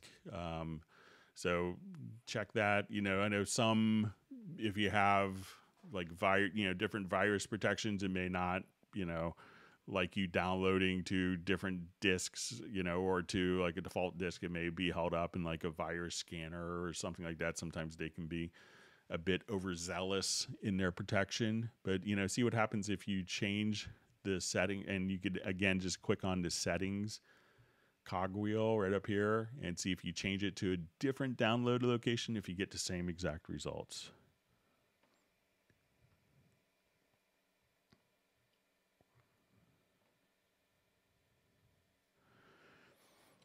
All right.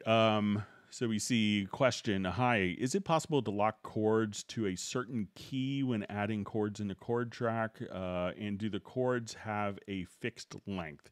So there isn't really a provision to lock chords to particular keys because, you know, many times you may want to, you know, have a chord that's out of key, you know, and that's perfectly fine. You know, every great songwriter, every great composer was never afraid of accidentals. You know, like I was just playing Stevie Wonder's Sir Duke on bass, and, you know, he's in B major, and all of a sudden he goes to an F minor chord, which is a chord that you would never think to go to if you were sticking directly to chords that fit in the key.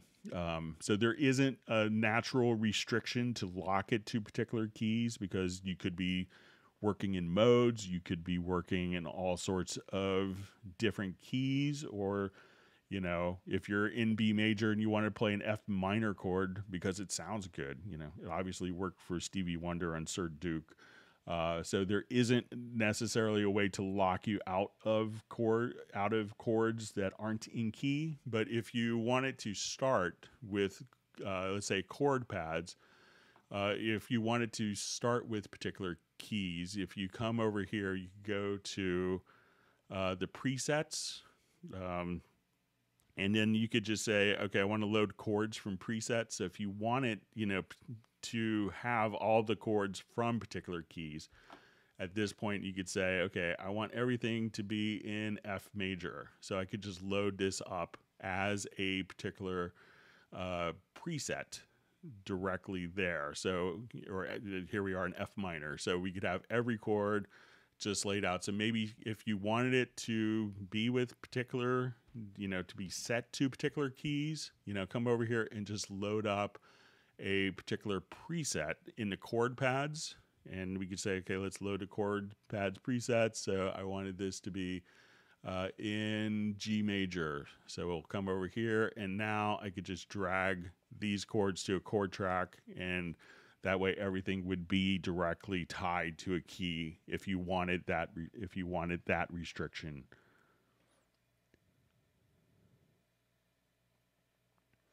And another question, do the chords have a fixed length? They don't. So that chord will last for, you know, that chord, you know, because it's not necessary that the chord is an actual event, but it's tied into editing as well. So it's not an actual note. So if I wanted to come here to, you know, as I would play, it would eventually kind of fade out, but it's not, the chord itself is kind of more tied into editing environments. So if I have one chord that lasts for 6 measures, and then let's say measure 7 and 8, I have 2 different chords, all the editing is still tied to those 6 measures can still be tied and edited directly to the particular chord track.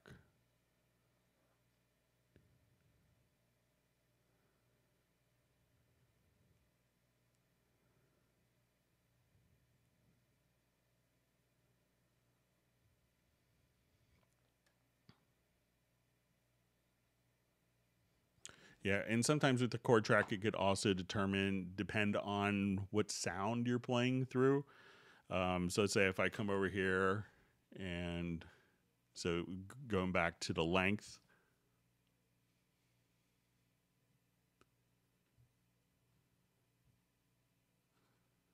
All right, so let's say I have kind of a Rhodes patch here. See, last time this made my computer behave weird, so.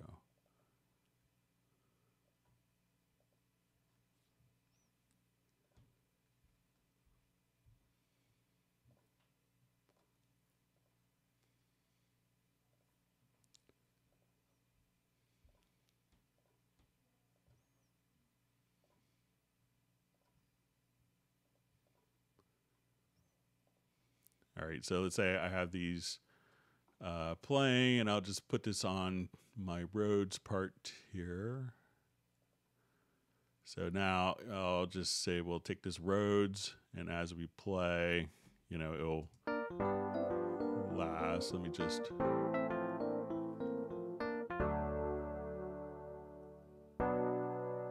So sometimes the sound will naturally decay. So, but let's say. Now let's say if I put it on maybe like a string sound instead of the Rhodes, it may last longer. Sorry if I hit the right button this time, that would help.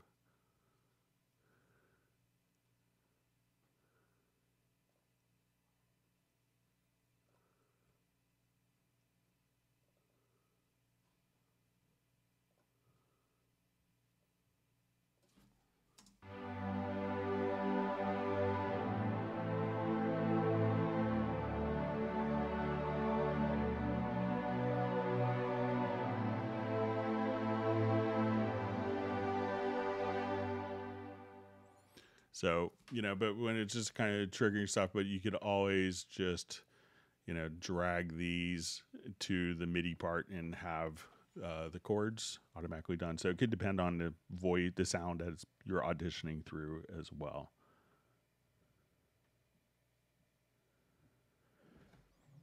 All right, so I think I'm at the end of the questions there. All right. Okay, so we had some questions that were mailed in, so let me go to those. Thanks for all the wonderful questions, and if you've learned something, make sure that you do hit the like button, and that enables us to continue to offer this service of live streams to people.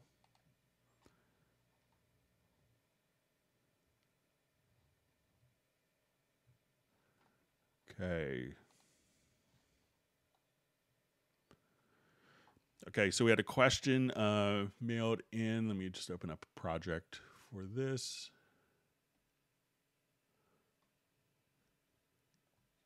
Okay, it was how to apply an effect to only a portion of an audio file. Okay, so let me come over here. Let's say we'll listen to this.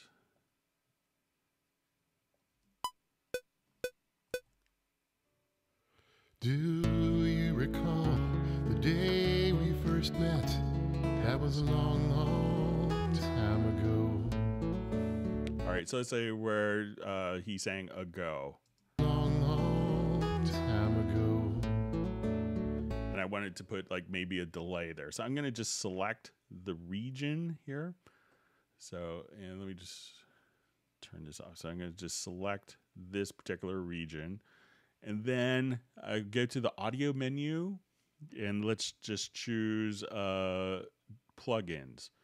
So I'm going to just say, let's come over here to delay plugin, and I just wanted to have like a mono delay. Okay.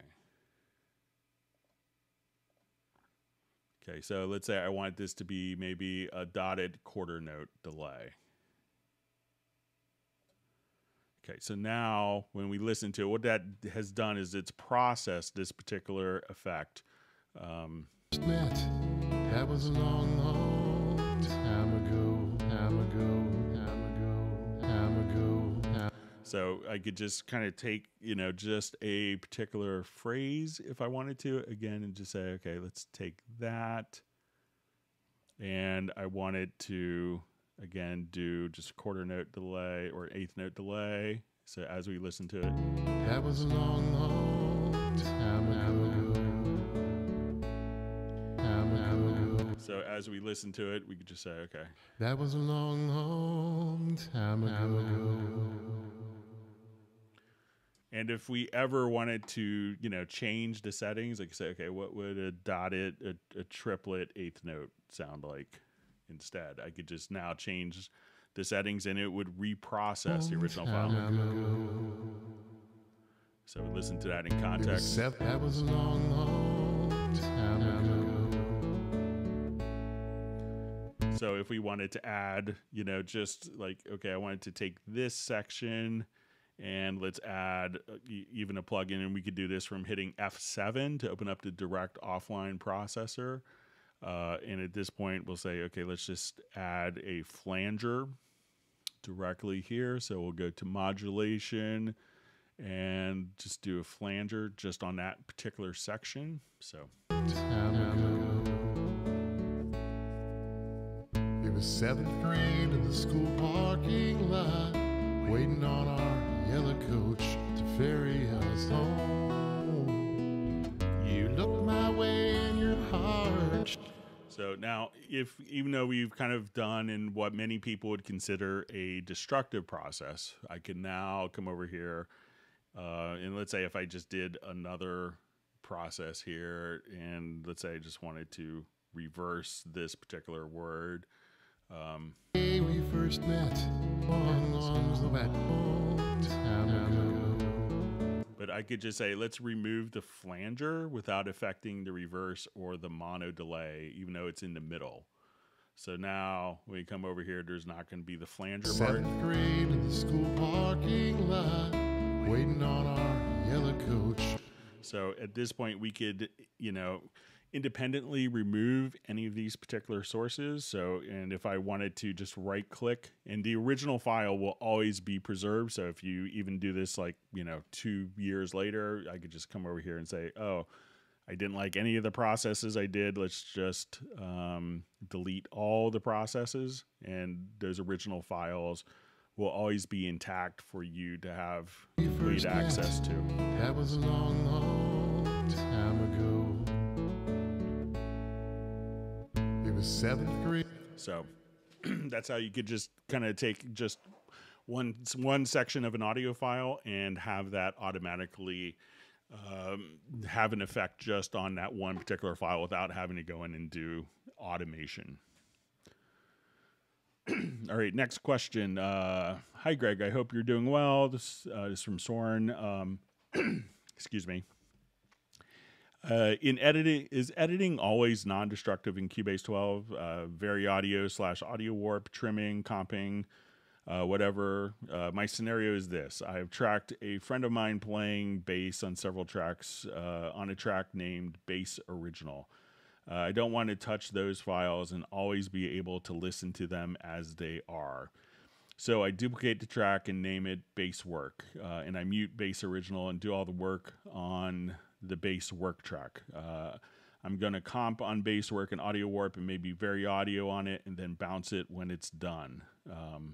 So if you're doing that, so as soon as we come over here, any of the edits that we do, so if I wanted to do vary audio editing, and I just wanted to change particular notes, I could do that.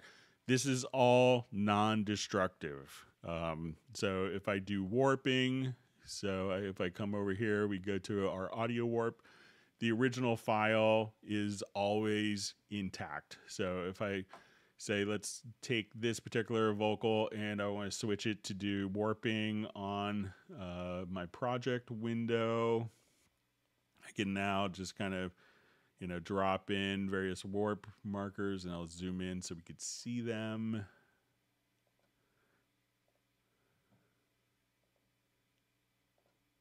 So if I wanted to do this, the original file is always intact. And as I would do a particular change, that these settings are basically taking effect on playback.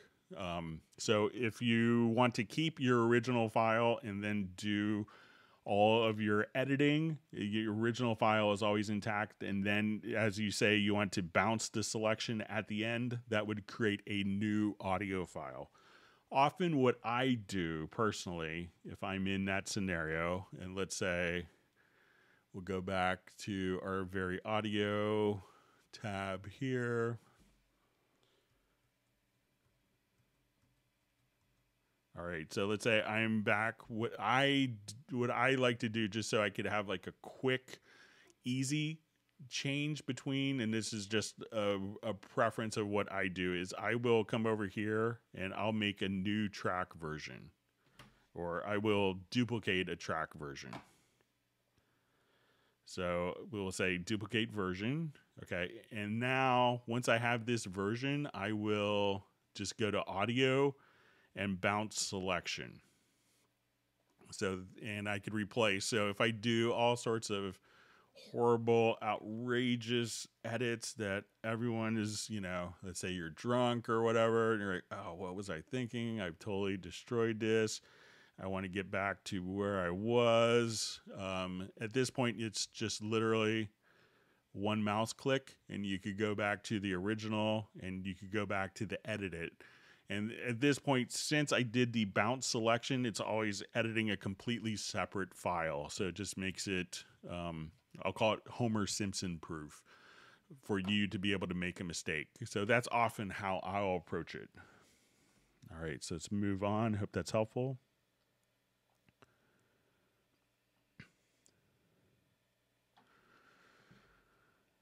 All right, so we had a question. It's about direct offline processing, which we were just doing. It says, hi, I'm a Cubase Pro 12 user. Since the upgrade, I've not been able to make direct offline processing permanent or playback in a project window. Processing will play back in the F7 window, but as mentioned, won't play back in project or save to permanent. I'm using Windows 10. So a lot of times when this happens, it could be just a simple thing. So let's say if we come over here to the offline process, so we go to audio and we go to direct offline processing. So let's say if I wanted to reverse this audio, I could come over here.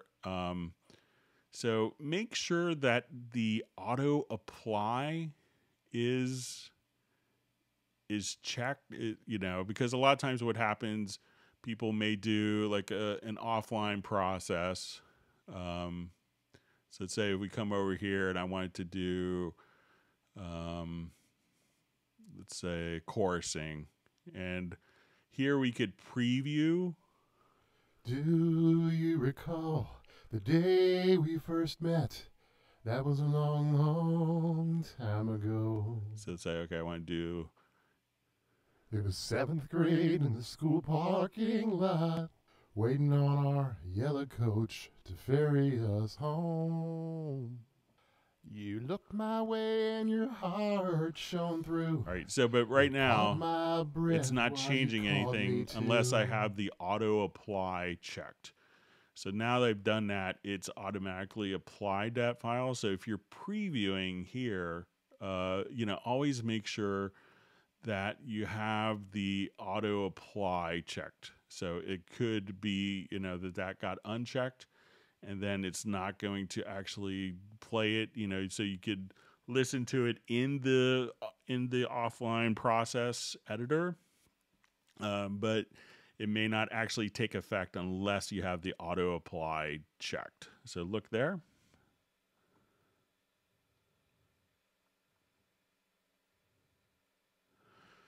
All right, so we have a question. Can you show me how to create a VSTI instrument from a sample in Halion 6, the very most basic instrument possible to achieve playing one sample in different pitches over the whole keyboard in an instrument plugin, and how to save the creation as a VST instrument? Okay, so let's come over here. I'll add an instrument track. Let's do Halion 6. Okay, so I'm just going to find maybe a one-note sample here. I think I may have like a little bass.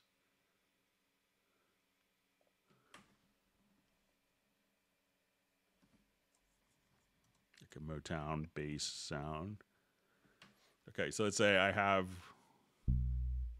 that as my audio file. So what I'm going to do is just drag it to the Halion 6 window. And now... And now if we look at it, that's automatically come over here. If we look at, let's say under, so now we will just say, okay, let's go to edit tab. And then if we wanted to look at the zone, we can see this is our one sample. And then, you know, we can see that this sample has been applied to all velocity levels, all pitches.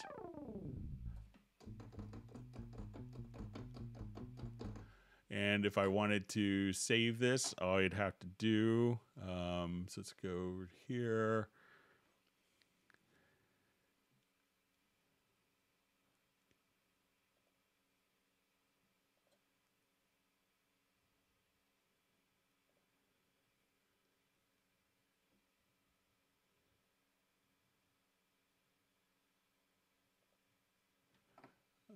Let me just, okay, so we could right click here, I think, and then we could just load save. And then you could save program as, and you could also, you know, export program as protected VST instrument just by kind of right clicking here. And you could export the samples if you wanted to, or, you know, so as soon as we come over here, I'll just load save, and we'll say, let's save program as, and we'll just call this Motown bass and hit OK. And then as we wanted to jump over to user presets, to VST instruments,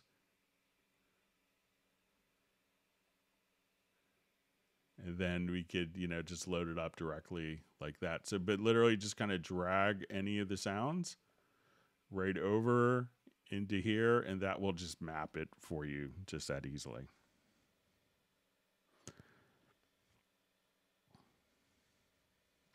All right, so I had a question. Is it possible to route one CC lane to several CCs? It would save me time as I have a VST instrument that does not allow the same CC to several functions in its VST. Okay, so let's go ahead and take a look.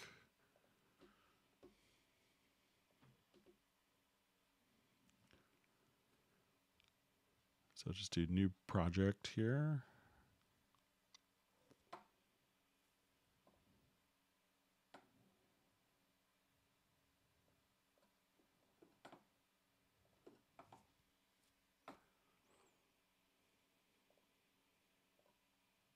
All right, let's say we'll just throw in some MIDI CCs here on a particular part.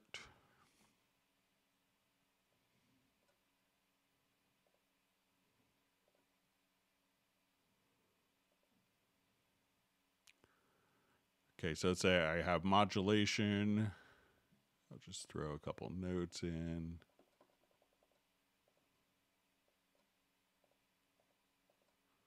All right, so I have some modulation data. Okay, all right, so let's say if I wanted to turn this CC, okay, so to route one CC lane to several CCs. So if I wanted to take this in real time,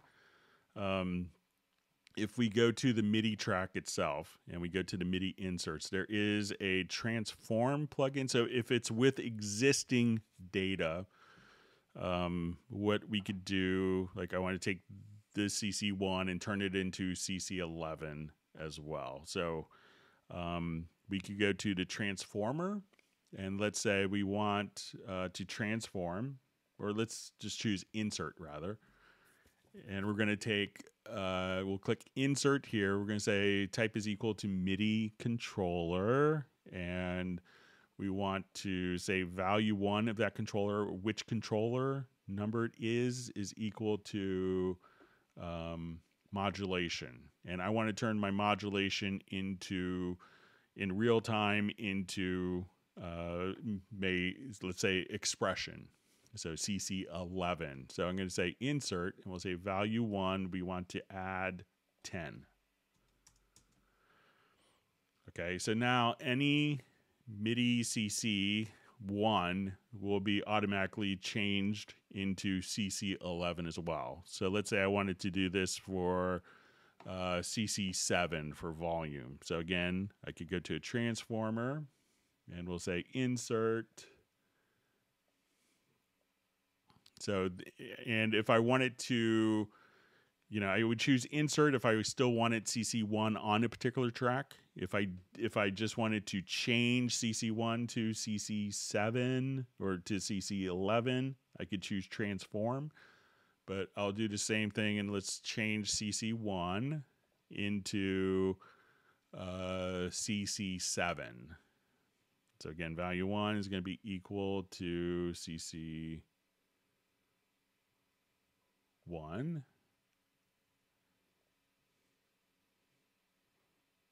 Okay. And this time we want to insert, and we can say value 1.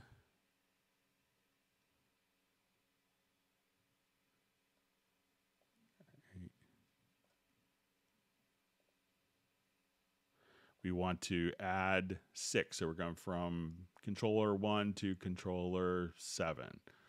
All right. So now if I wanted to, so this would do that in real time. Now, how you can see if I wanted to take these two MIDI CC values and if I wanted to embed the data that's actually being generated by these transformers into the particular track, come over here, and if you just do a freeze MIDI modifiers, and now if we look at our particular track here in, let's say, a MIDI list editor, we should see that now we have, okay, I chose, I did 7 as opposed to 8, but every CC1 message has now been transformed into CC8, CC11. So every single one has been taken that one CC message and mapped it to multiple CCs. So let me know if that is what you wanted to see. I think this is from Jan. If that makes sense. And if you wanted to do this in real time, where let's say I want to take MIDI CC1 and transform it into 2 other or multiple controllers as well, we could do this with the input transformer. So I'll come over here. Let's do it on the track. And we can see the input transformer here. And we'll go ahead and open the panel. And I'm going to go to my MIDI inserts. And instead of the transformer, I'm just going to do a MIDI monitor. So if I have my CC1 coming here in my MIDI monitor, so let me just, so we see controller 1 as I move my modulation wheel, and I want to turn controller 1 also into, we'll say, and we'll use kind of the same exact logic. So we'll say our controller, and we'll say value 1 is, so we're going to take controller 1, and now we're going to take value 1 and add 10. So now every time that I have controller 1, it's now changing it into controller 11. And if I wanted to do the same thing, and this time we will come and say type is equal to controller, and we want to take only controller 1. And let's go to value 1, and let's say add in the condition, and we're going to add 6.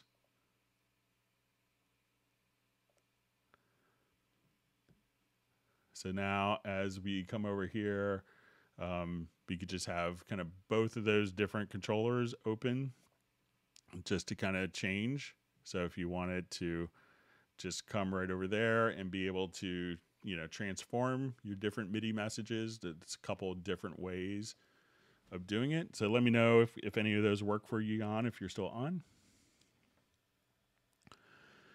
Okay, we have a question. Is there a way to compare two presets to see what is the difference between them? So if we have two presets, so there isn't necessarily, like if we come, and I'm not sure if this is with key commands or in general, but I think the answer would be the same. So if we have two particular, and I think that this, let me just check my mail again real quick because this came in right before the live stream. See if I could just.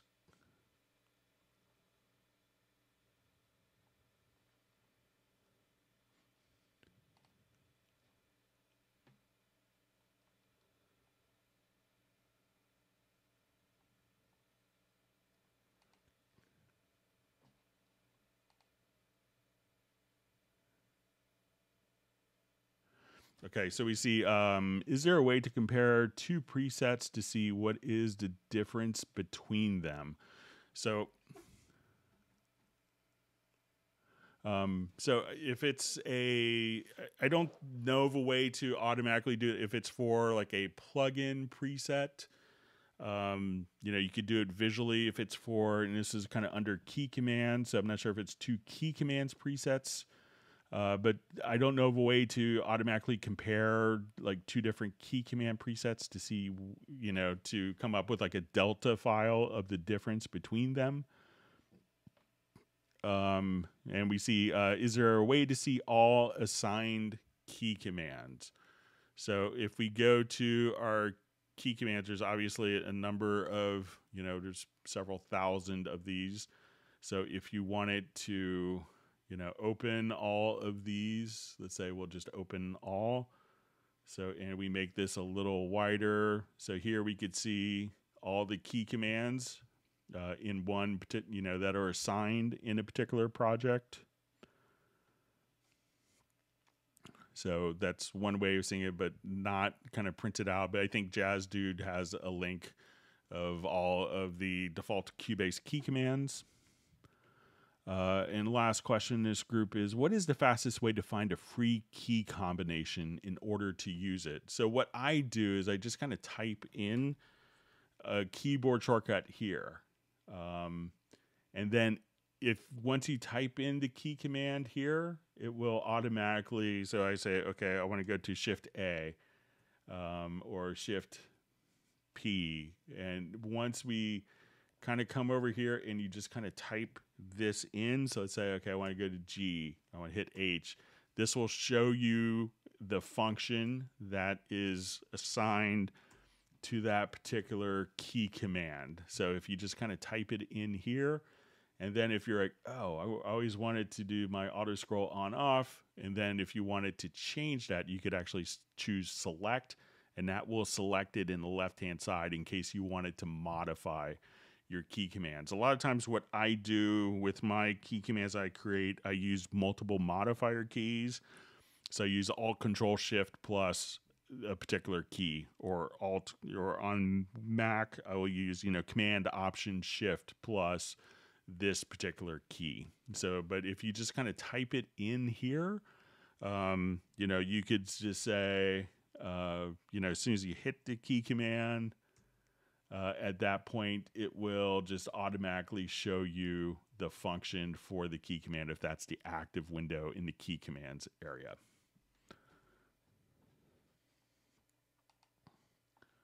All right, I see another question that just kind of came in.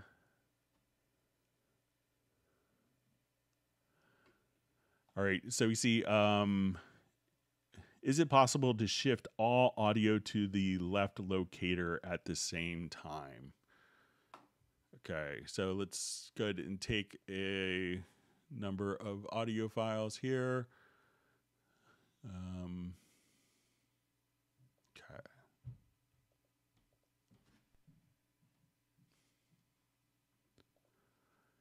All right, so let's say my left locator is here at measure 57. So let's say I'll select all of my files.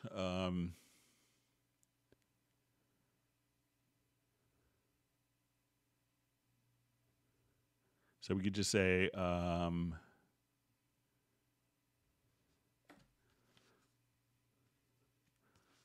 right, so let me just see if it's in the key commands as well, because it might be.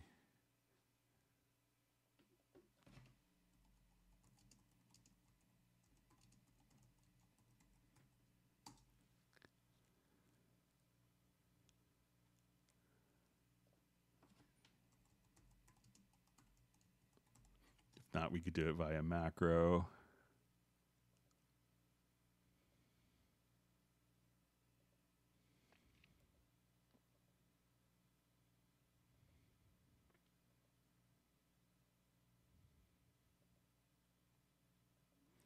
Okay, so we'll go ahead and just do a macro because I think that there is a, so let's create a macro.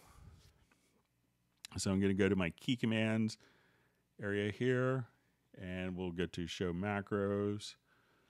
So we'll say move selected to left locator. So we'll do new.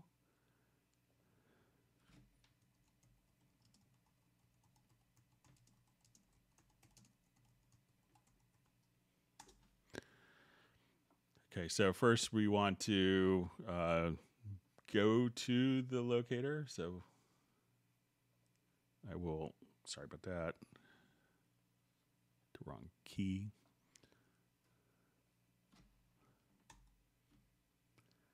Okay, so we will add this command.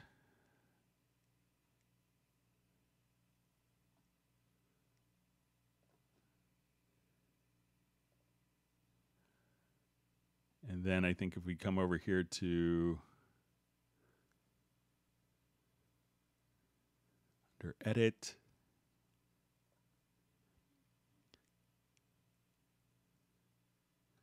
move event starts to cursor. Let's add.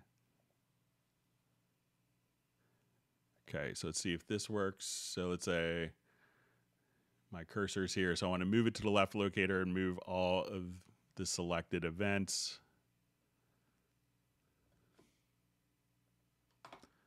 So let's come over here and see if the macro works.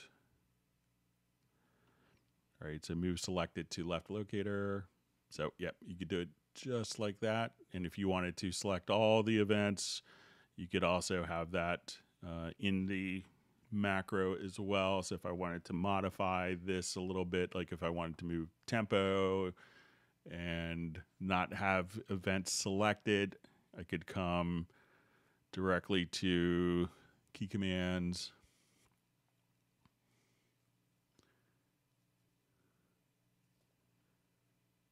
And here we'll do just a select all.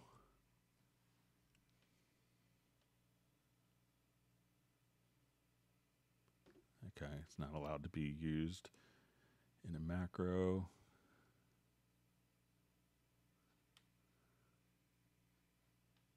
Seems weird. All right.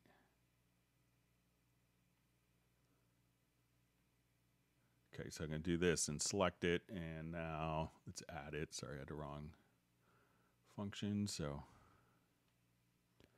all right, so now let's say my cursor's here, and I want to move everything over to the left locator. So let's try that key command again. So we'll go to macros, sorry, and move events to left locator. And now you can just see everything just kind of work that way. So give that a try. So, and again, if you wanted to just have it on selected events. So let's see. And you could also do a global copy as well. All right, so let's go back to live questions. Thanks for all of the great questions that were emailed in.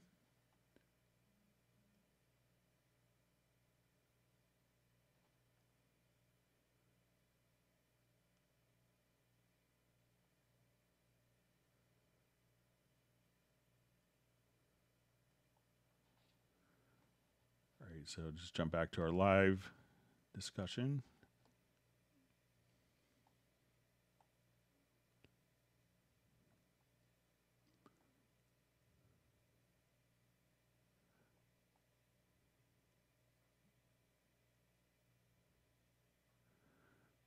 right. All right, so we see Sable Winters on the live stream. Thanks for joining us.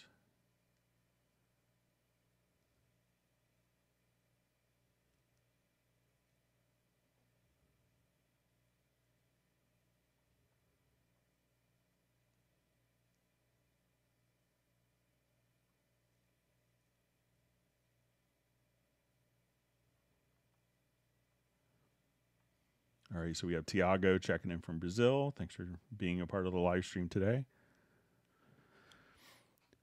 All right, question, how to remove all inserts in a project? So let's say we'll just go ahead and build up some inserts here.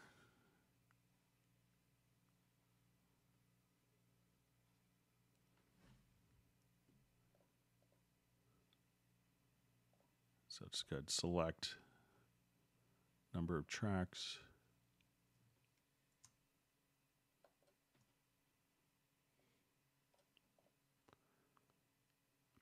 All right, and I'll just put these in a quick link.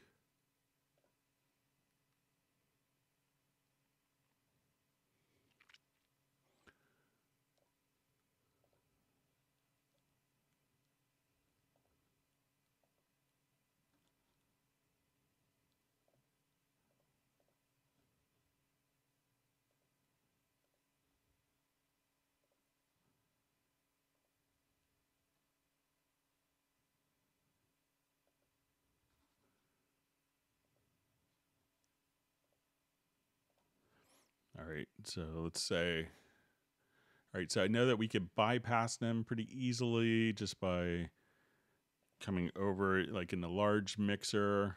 We could choose to, so let's say if we have all of our inserts here that we could, if you hold down Alt or Option, I think that we could bypass all of them. Let's see if there's maybe a way. I don't think that there is, but I'll see if there's a way in the logical editor.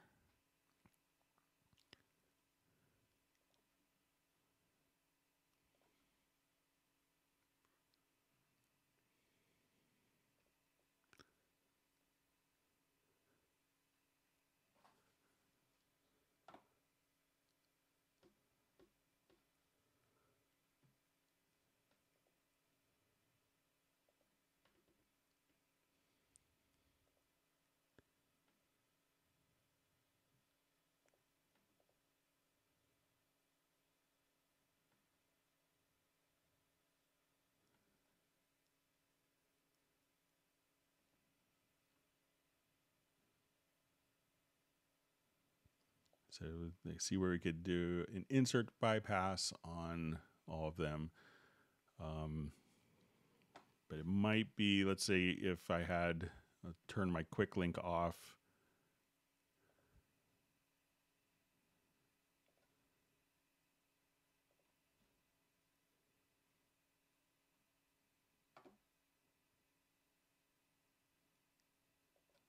A couple of these will make it so it's not all the same.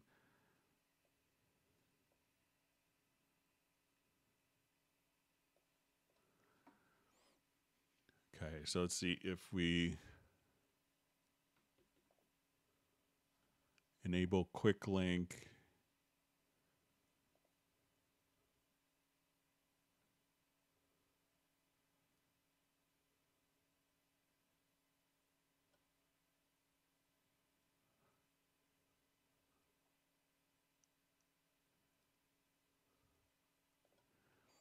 So you might have to see if we,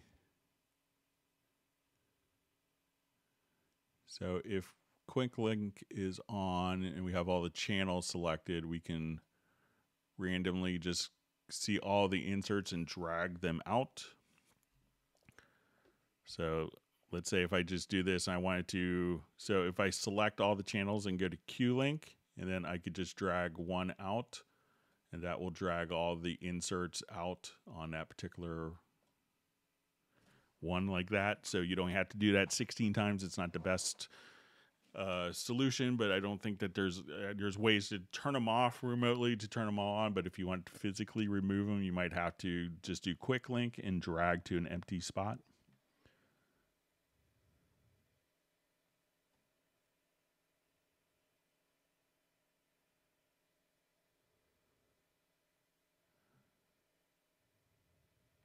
All right, wonderful to see Graham Witcher on the live stream.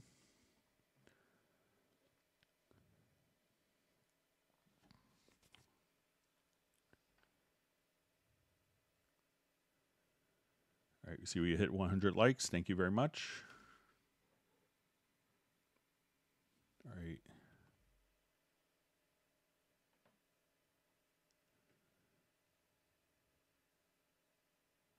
Okay, so we see Ruben about the chord lengths that's kind of tied to snap to grid.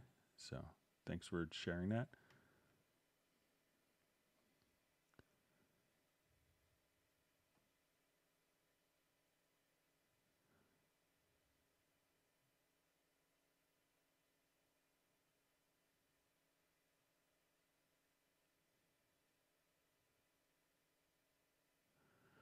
All right, and we just also see a comment from Tron about moving the left and right locators. So one other way of doing this that sometimes people don't know is if you wanted to, like how to move the left and right locators. So one way is you could just physically just kind of take left and right locators and move them as soon as it turns into a hand here. At that point, you could just move the left and right locators to different portions of a song.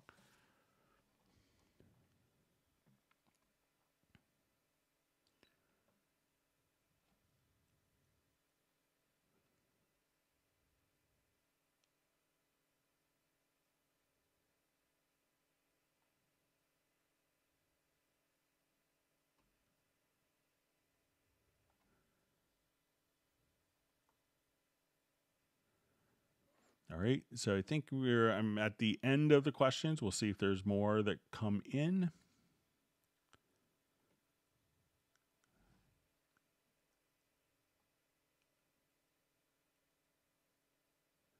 I just saw a comment earlier, but from Soren, wondering if the Hot Mess songs have is having YouTube content ID in the songs.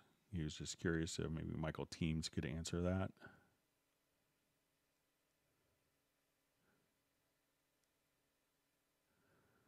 Okay, I see from Cubase X about moving the left locators left and right, which we just showed.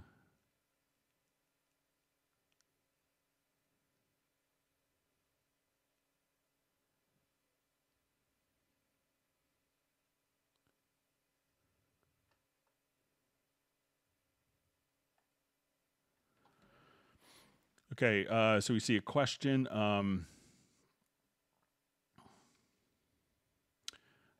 It says, I assign colors to my tracks, but those colors don't appear in the mix console. How could I have them appear there? So if you want it to show up in the mix console, so you come over here where you see the colors, you want to go to Preferences.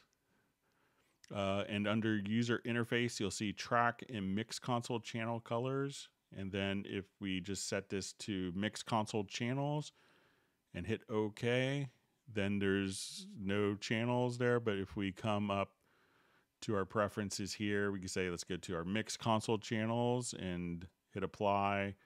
And then we could see those automatically appearing. So let's come over again to Preferences.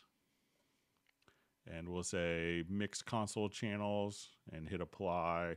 And then the colors that you set here will automatically be applied into the mix console.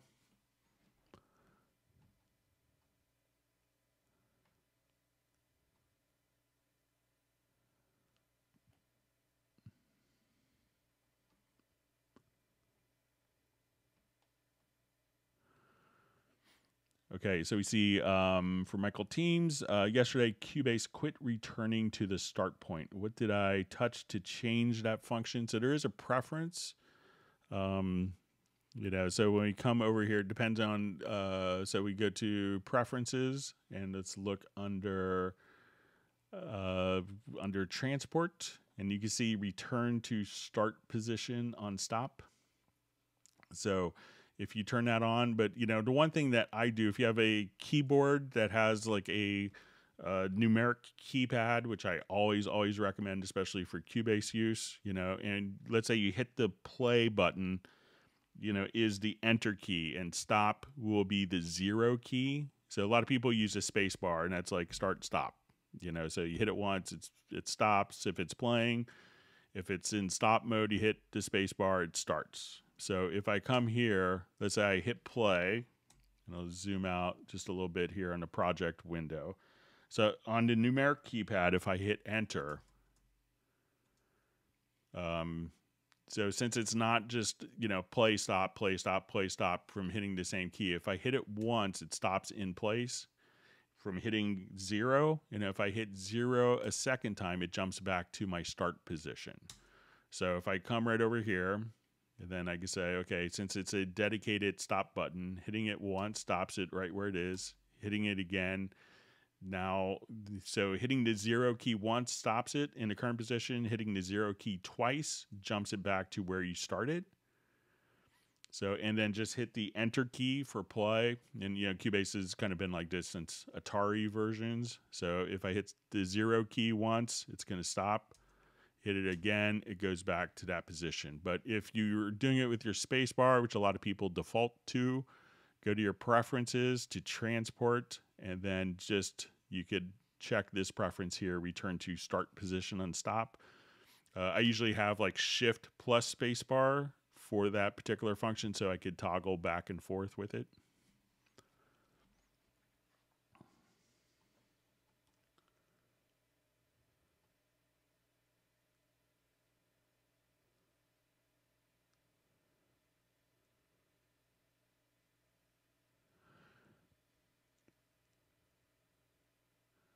Okay, so I see perhaps I missed it. How to jump to cycle marker using the keypad. All right, so let's say I'll just come over here to add a marker track.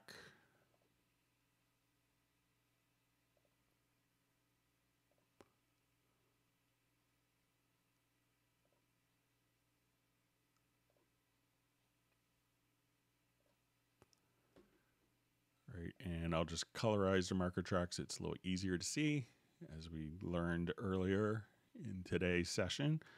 All right, so now, so if I just hit 3 on the keyboard, let's say 4, 5, 6, we can navigate to our different markers. And let's see, we'll add some cycle markers.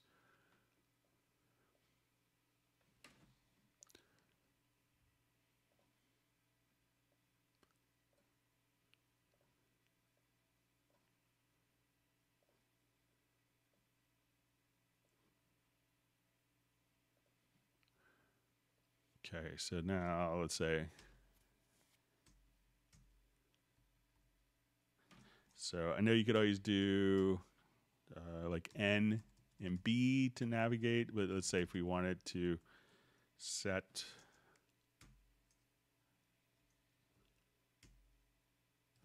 let's see if there's in the key commands.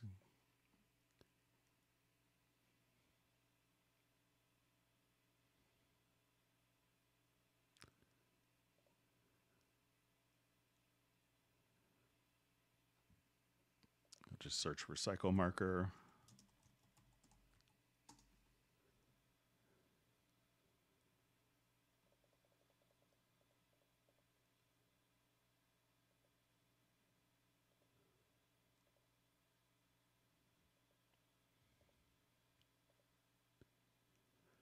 Okay, so it's shift plus, all right, so it's just a shift key plus 1. Shift key plus 2, shift key plus 4. So, so you can navigate that way. So that will recall it. But let me just look some more, just make sure. So it's moving the.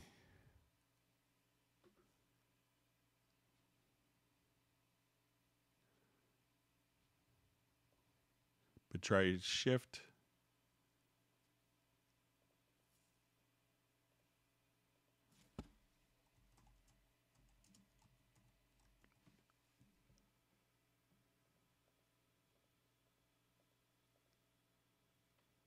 Or you could just set it here to cycle marker 1 through 9. And if you do to cycle marker X, it'll kind of pop up with a little window that you could type in a number. for directly there. So you could do it directly there, and that's going to be under transport, I believe. So we'll come over here to transport, and then you can set 2 cycle markers directly there.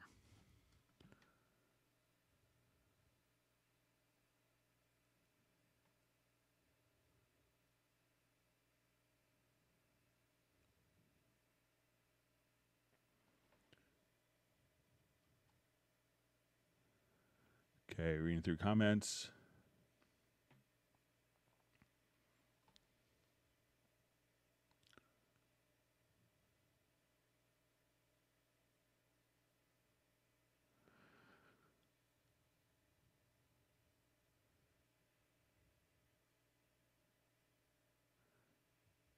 Okay, so we have a question. So is there a way to remove inserts from multiple channels without removing them for all channels? Okay, so just like we showed just a minute ago. So I will just, I'm just going to turn on my quick link here for all these channels. So let's say I'm just going to activate Q link.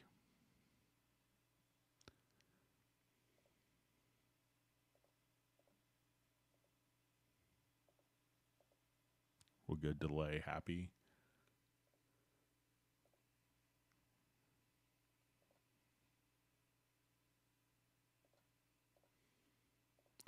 All right, so if I only wanted on, to remove from selected channels, again, I could just come over here. So once the Q link is active, I'm going to select, I want it to be on this channel, this channel, this channel, and that channel. And now I want to remove plugins only on those selected channels. So once the Q link is active, then we could just remove plugins only from the selected channels. And you could activate Q link just by hitting Alt Shift, Alt or Option plus Shift, or just click on Q link for quick link. Let me know if that helps.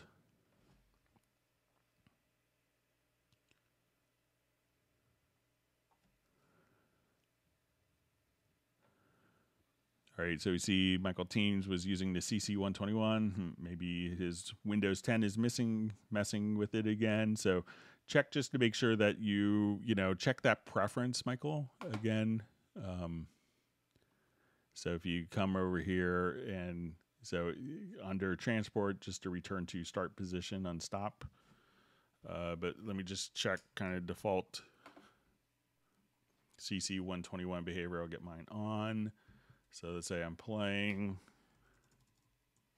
and I'll hit stop on the CC121. And then if I hit stop twice, that's when it goes back. So this behaves like the stop button using the 0 key. So I'll just zoom. So I hit stop once, hit it twice, it goes back to where I started. So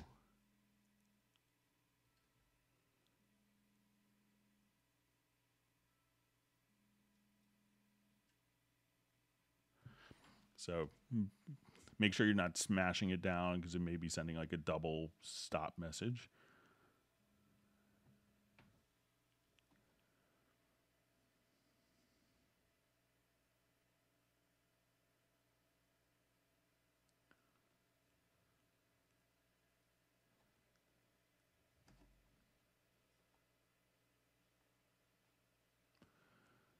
All right.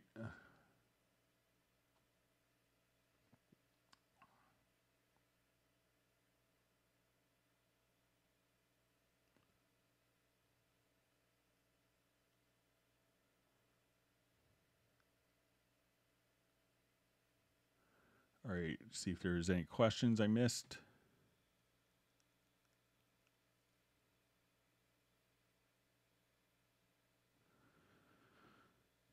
All right, so I just see there should be a hotkey for return to 0. So if there is a hotkey, so if you hit on the numeric keypad If you hit the period key on a numeric keypad, that is a RTZ, so that's a return to 0. So if we're playing along here, and I stop, and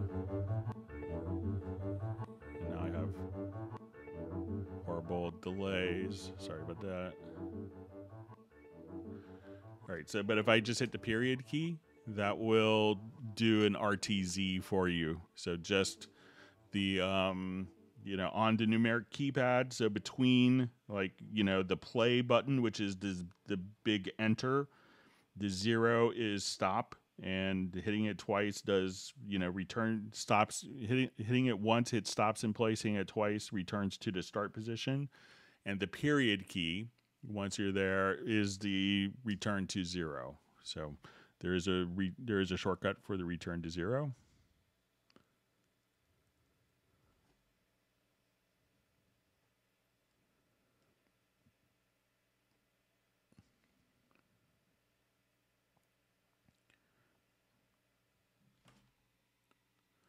All right, we'll see how we're doing on questions.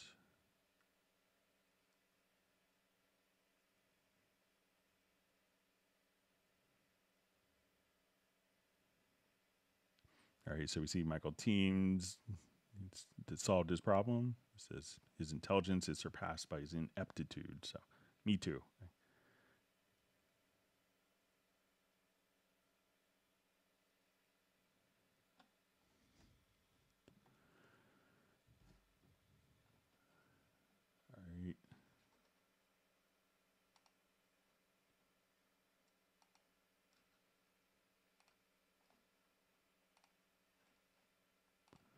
All right. All right. Okay, so we see from Soren, I don't know if this makes sense, but if you have a drum loop and go to sampler track with it, slice it to isolate the kick, and then want the kick slice to work to a track of audio, is that possible? So, you know, you can do it pretty easily using Groove Agent. So let's go ahead and take a look at Groove Agent for this. So I'll just do a new project.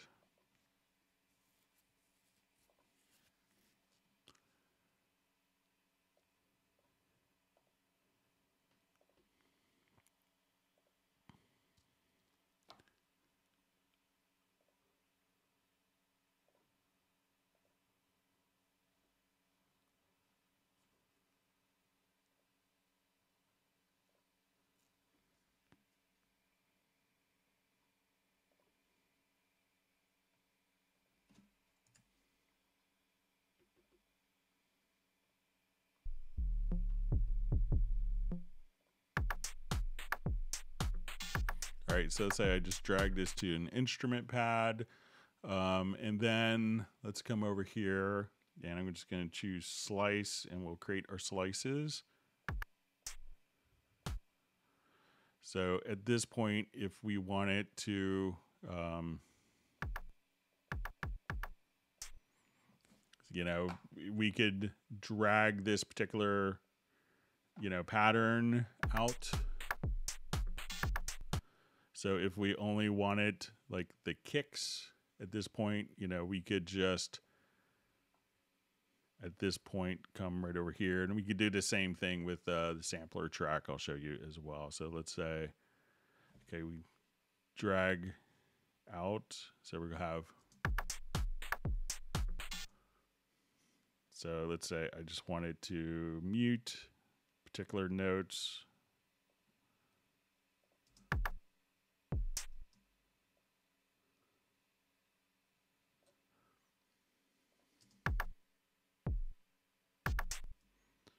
So you could do, you know, some stuff like that. And if we wanted to take this into a sampler track, I could take this. Let's create a sampler track. All right. And then when we come over here to slice, you know, if you wanted to only, you know, we could drag out the loop directly here from the sampler track and mute different elements if you wanted to as well. And if you're, you know, in Groove Agent, one of the cool things is as you're listening to it, let's say we come here, let's put this in a loop. is you could also mute the pads. So let's say if I'm here and we go to the instrument sounds, you know, we could choose to just solo particular pads, like as you go through it. So let's say, so while you kind of look at it, you could solo different sounds, and if you have like kick on, you know, different in the full version of Groove Agent, you could then classify different samples. Like it could classify the kicks together, the snares together, and that way you could actually see different colors for each, like the hi-hat, kick, snares, toms, stuff like that.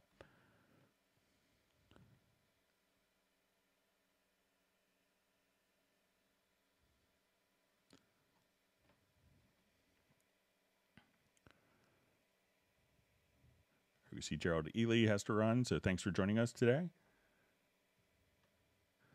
So we see from Guitarzilla 555, thanks for taking the time to do this. I just joined a few minutes ago, but I'm hoping to catch the next session. Do we know when the next live stream will be? So it's going to be on Friday at 1 p.m. U.S. Eastern time. And we'll go for about 2 hours, and then we'll have a Zoom meetup because it's going to be the last live stream of the month. But we generally do these on Tuesday and Friday.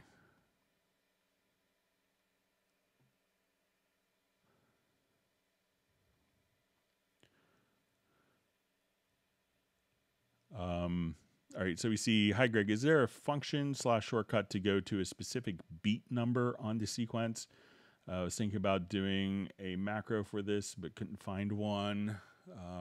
So I guess you want to go to like beat 1, beat 2.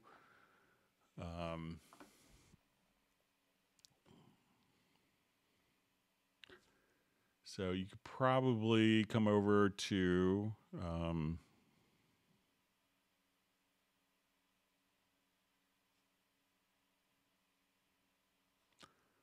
let's see if we could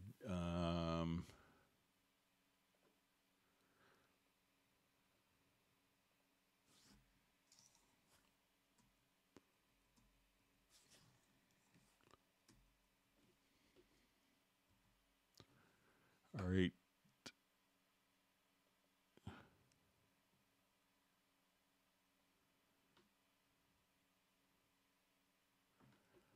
All right, let's see if we could maybe do it in the Project Logical editor.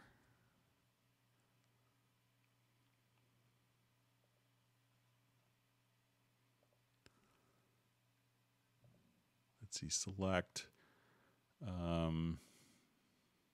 position.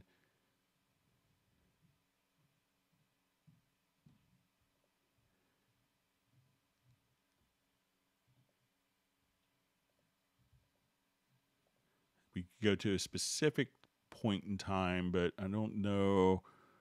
Just trying to see if we could go to particular beats.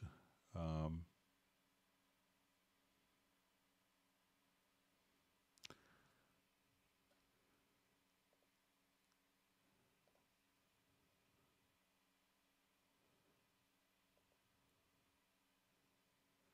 right, so say we want to go to beat 3.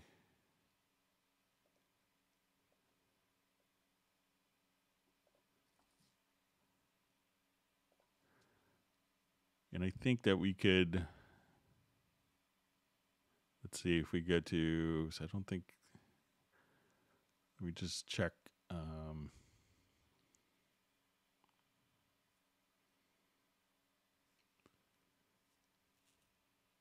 Look under, see if we could build something.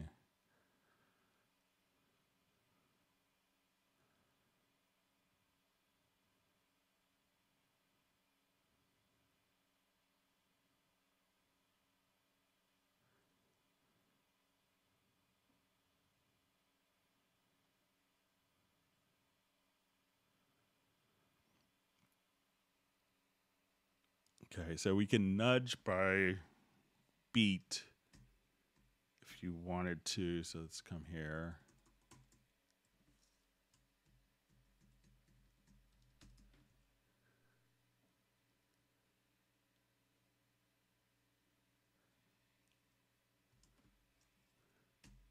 But yeah, I'm not sure if you wanted to go to always go to beat 2 or always go to beat 3. If you maybe send some more information on that, like what the use is. But I could play around with it if you want to email me at clubcubase@steinberg.de.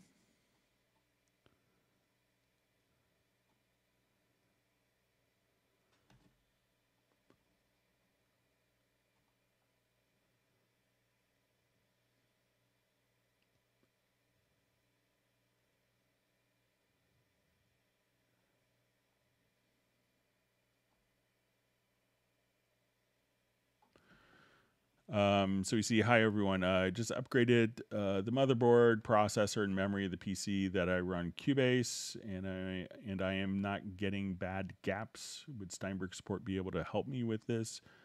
If you're, I'm not sure when you say you're not getting bad gaps, what you mean by that. So it's Chris Tazi. So yeah, just let me know.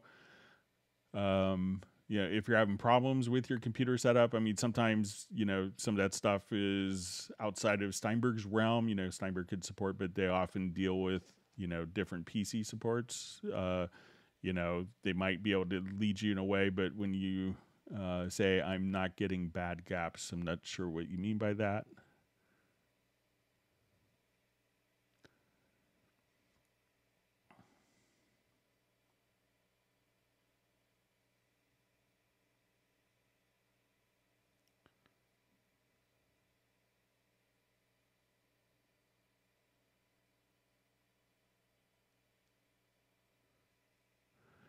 Okay, so we see a question. If I'm using the envelope pitch shift example, -12 to +12, Cubase decreases the output level of the sample dramatically.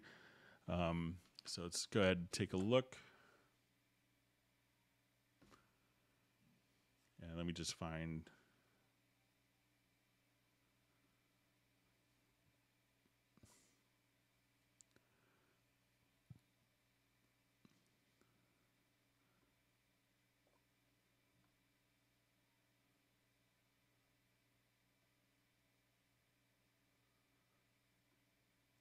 Okay, let me just find a hit or something.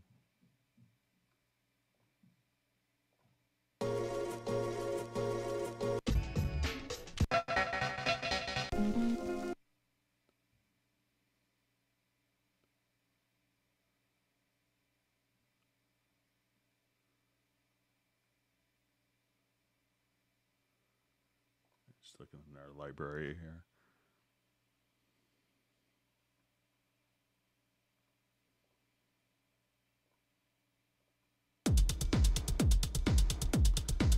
Okay, so let's come over here. Let's have this, and let's go to our pitch envelope.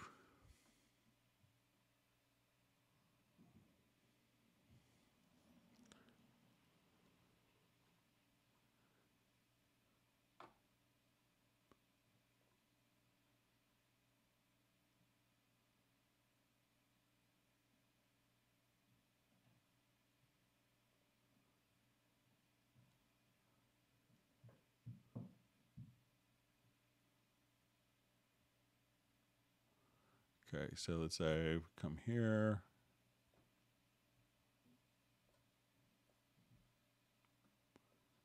And we'll go ahead and preview.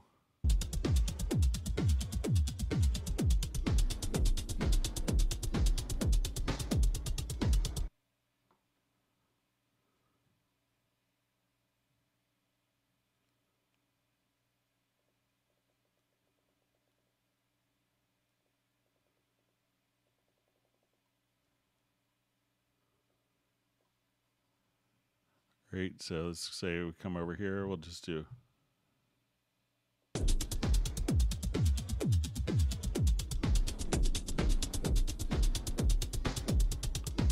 We find something that's maybe more apparent. Let's do test tone wave. Bear with me just for a second and we'll test it.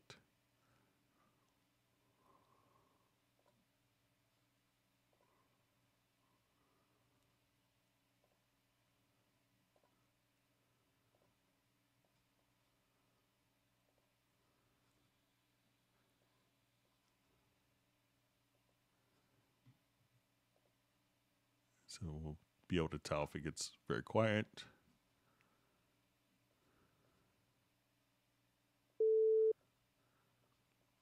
Okay, so I'll just record a test tone.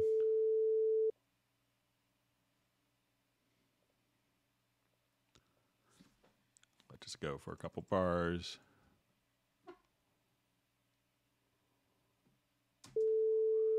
Okay, so let's come over here.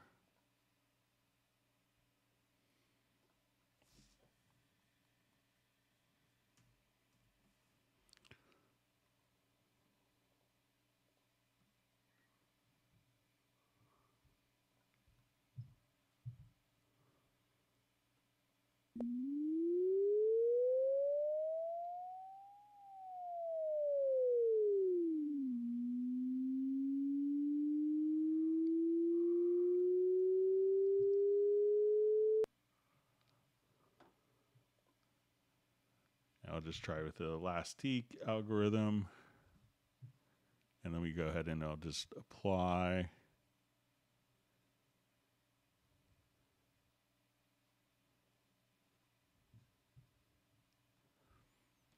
Okay, so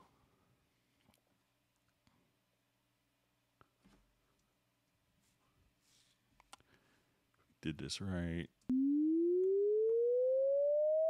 When you look at the levels,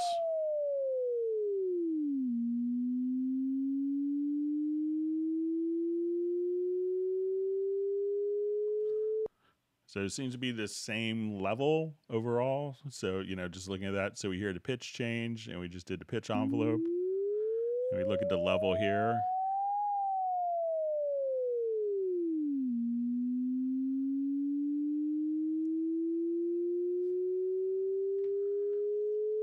So as we're changing a pitch, so let me know if I'm doing something differently, but it seems like it's working as expected. All right, we see Benny has 35 gigs for July, so it's great. Congratulations. All right, we see Spike Williams has to take off. Thanks for joining us, Spike.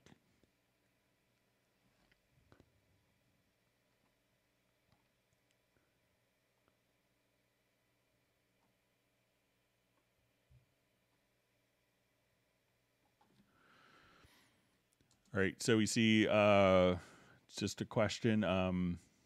Hi, Greg. Thanks for the important explanations of working with Cubase. Is there a possibility in Cubase to write the tempo of the song by tapping? For example, in the case of Retardando, so you could do it by tapping a couple of different ways. One is to, let's just have, I'll just create a instrument track here. I'll just route this to nothing, but just to get some MIDI data in. And let's say as I'm just going to record some MIDI notes.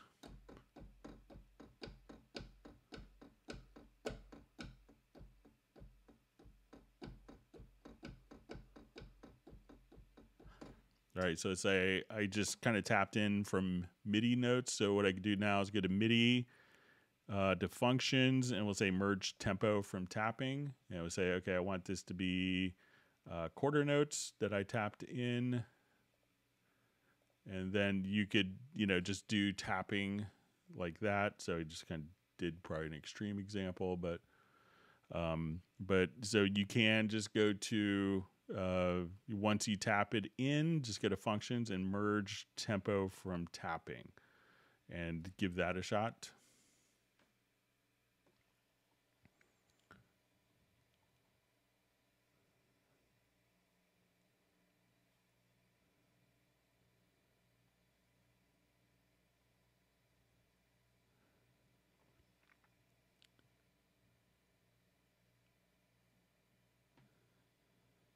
Let's see. I see a great quote from Michael Teams. You would think YouTube would stop the bots and say they demonetize you for one little copyright nudge. No money in that, though. I think that's exactly right. So.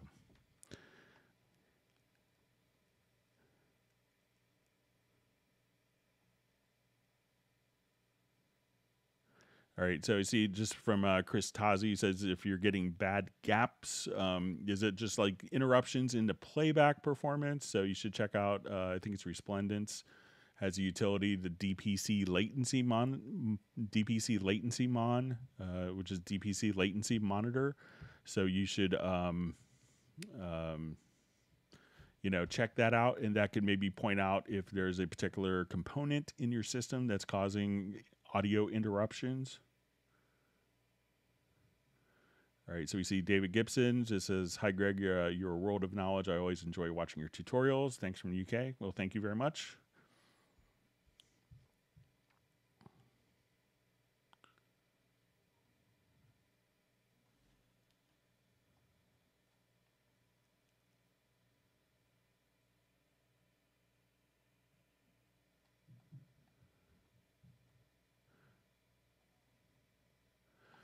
So we see from Sven Isaacson, considering one of your Zoom meetings, could you please give us detailed instructions how to do so, simple enough so that a drummer understands? Since I'm a bass player, I could, go even lower and say, like we will give if you want to email me, I could come up with a link for the meeting, and I'm happy to pass it on. We usually just kind of we'll include it in the live stream, and it's literally just a link, and if you have Zoom installed, that's helpful. So, and it's pretty straightforward.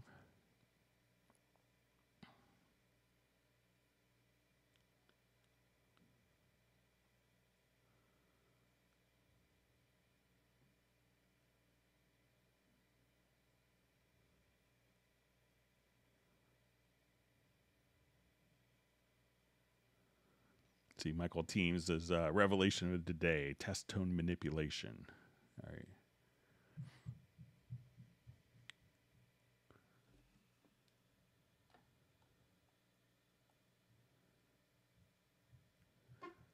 All right, so we just see from, I think, DK, says, I even see the decrease in resulting waveform if I apply it. So, you could see in the test tone I just did that it wasn't, it didn't change the waveform at all.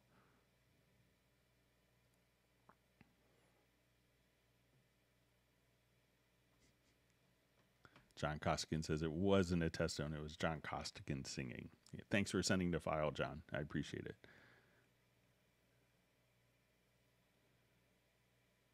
Yeah, and we see, and also with Sven Isaacson, we hope to see you on the Zoom meetup on Friday.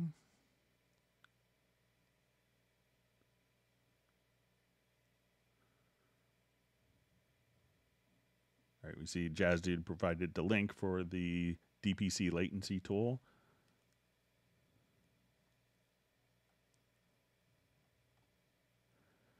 All right, we'll see if there's,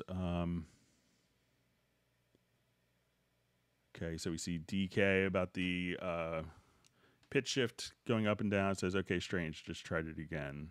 Thanks, though. All right. Yeah, try it with the test tone. I mean, it could be like the source material, maybe doesn't have as much impact at, particular frequencies. So.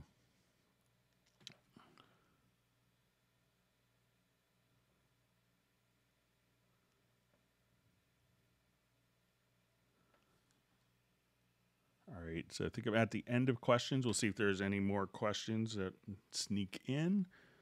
If not, we'll wrap up. We'll give it a couple minutes, and there's usually a bit of a delay from when I speak to when it's broadcast. I want to thank everyone for all the great questions. I hope that everyone has learned a new tip or trick. And if you, have learned a new tip or trick, make sure you hit the like button and that you subscribe to the channel.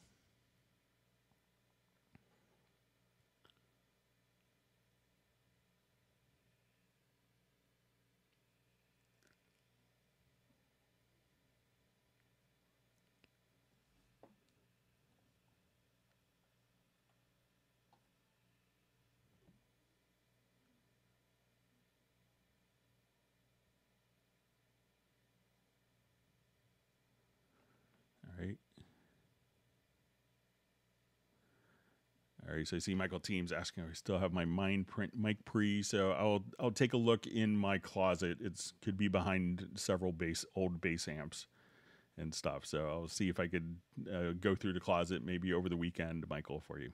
But you'll have to trade me something good.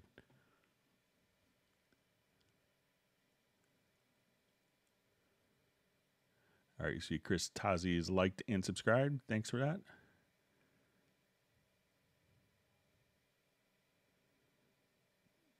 Okay, we'll see if there's any last minute questions come in. If not, we'll wrap up a little early. Look forward to seeing some new faces on the Zoom meetup on Friday, and want everyone to please stay safe and healthy.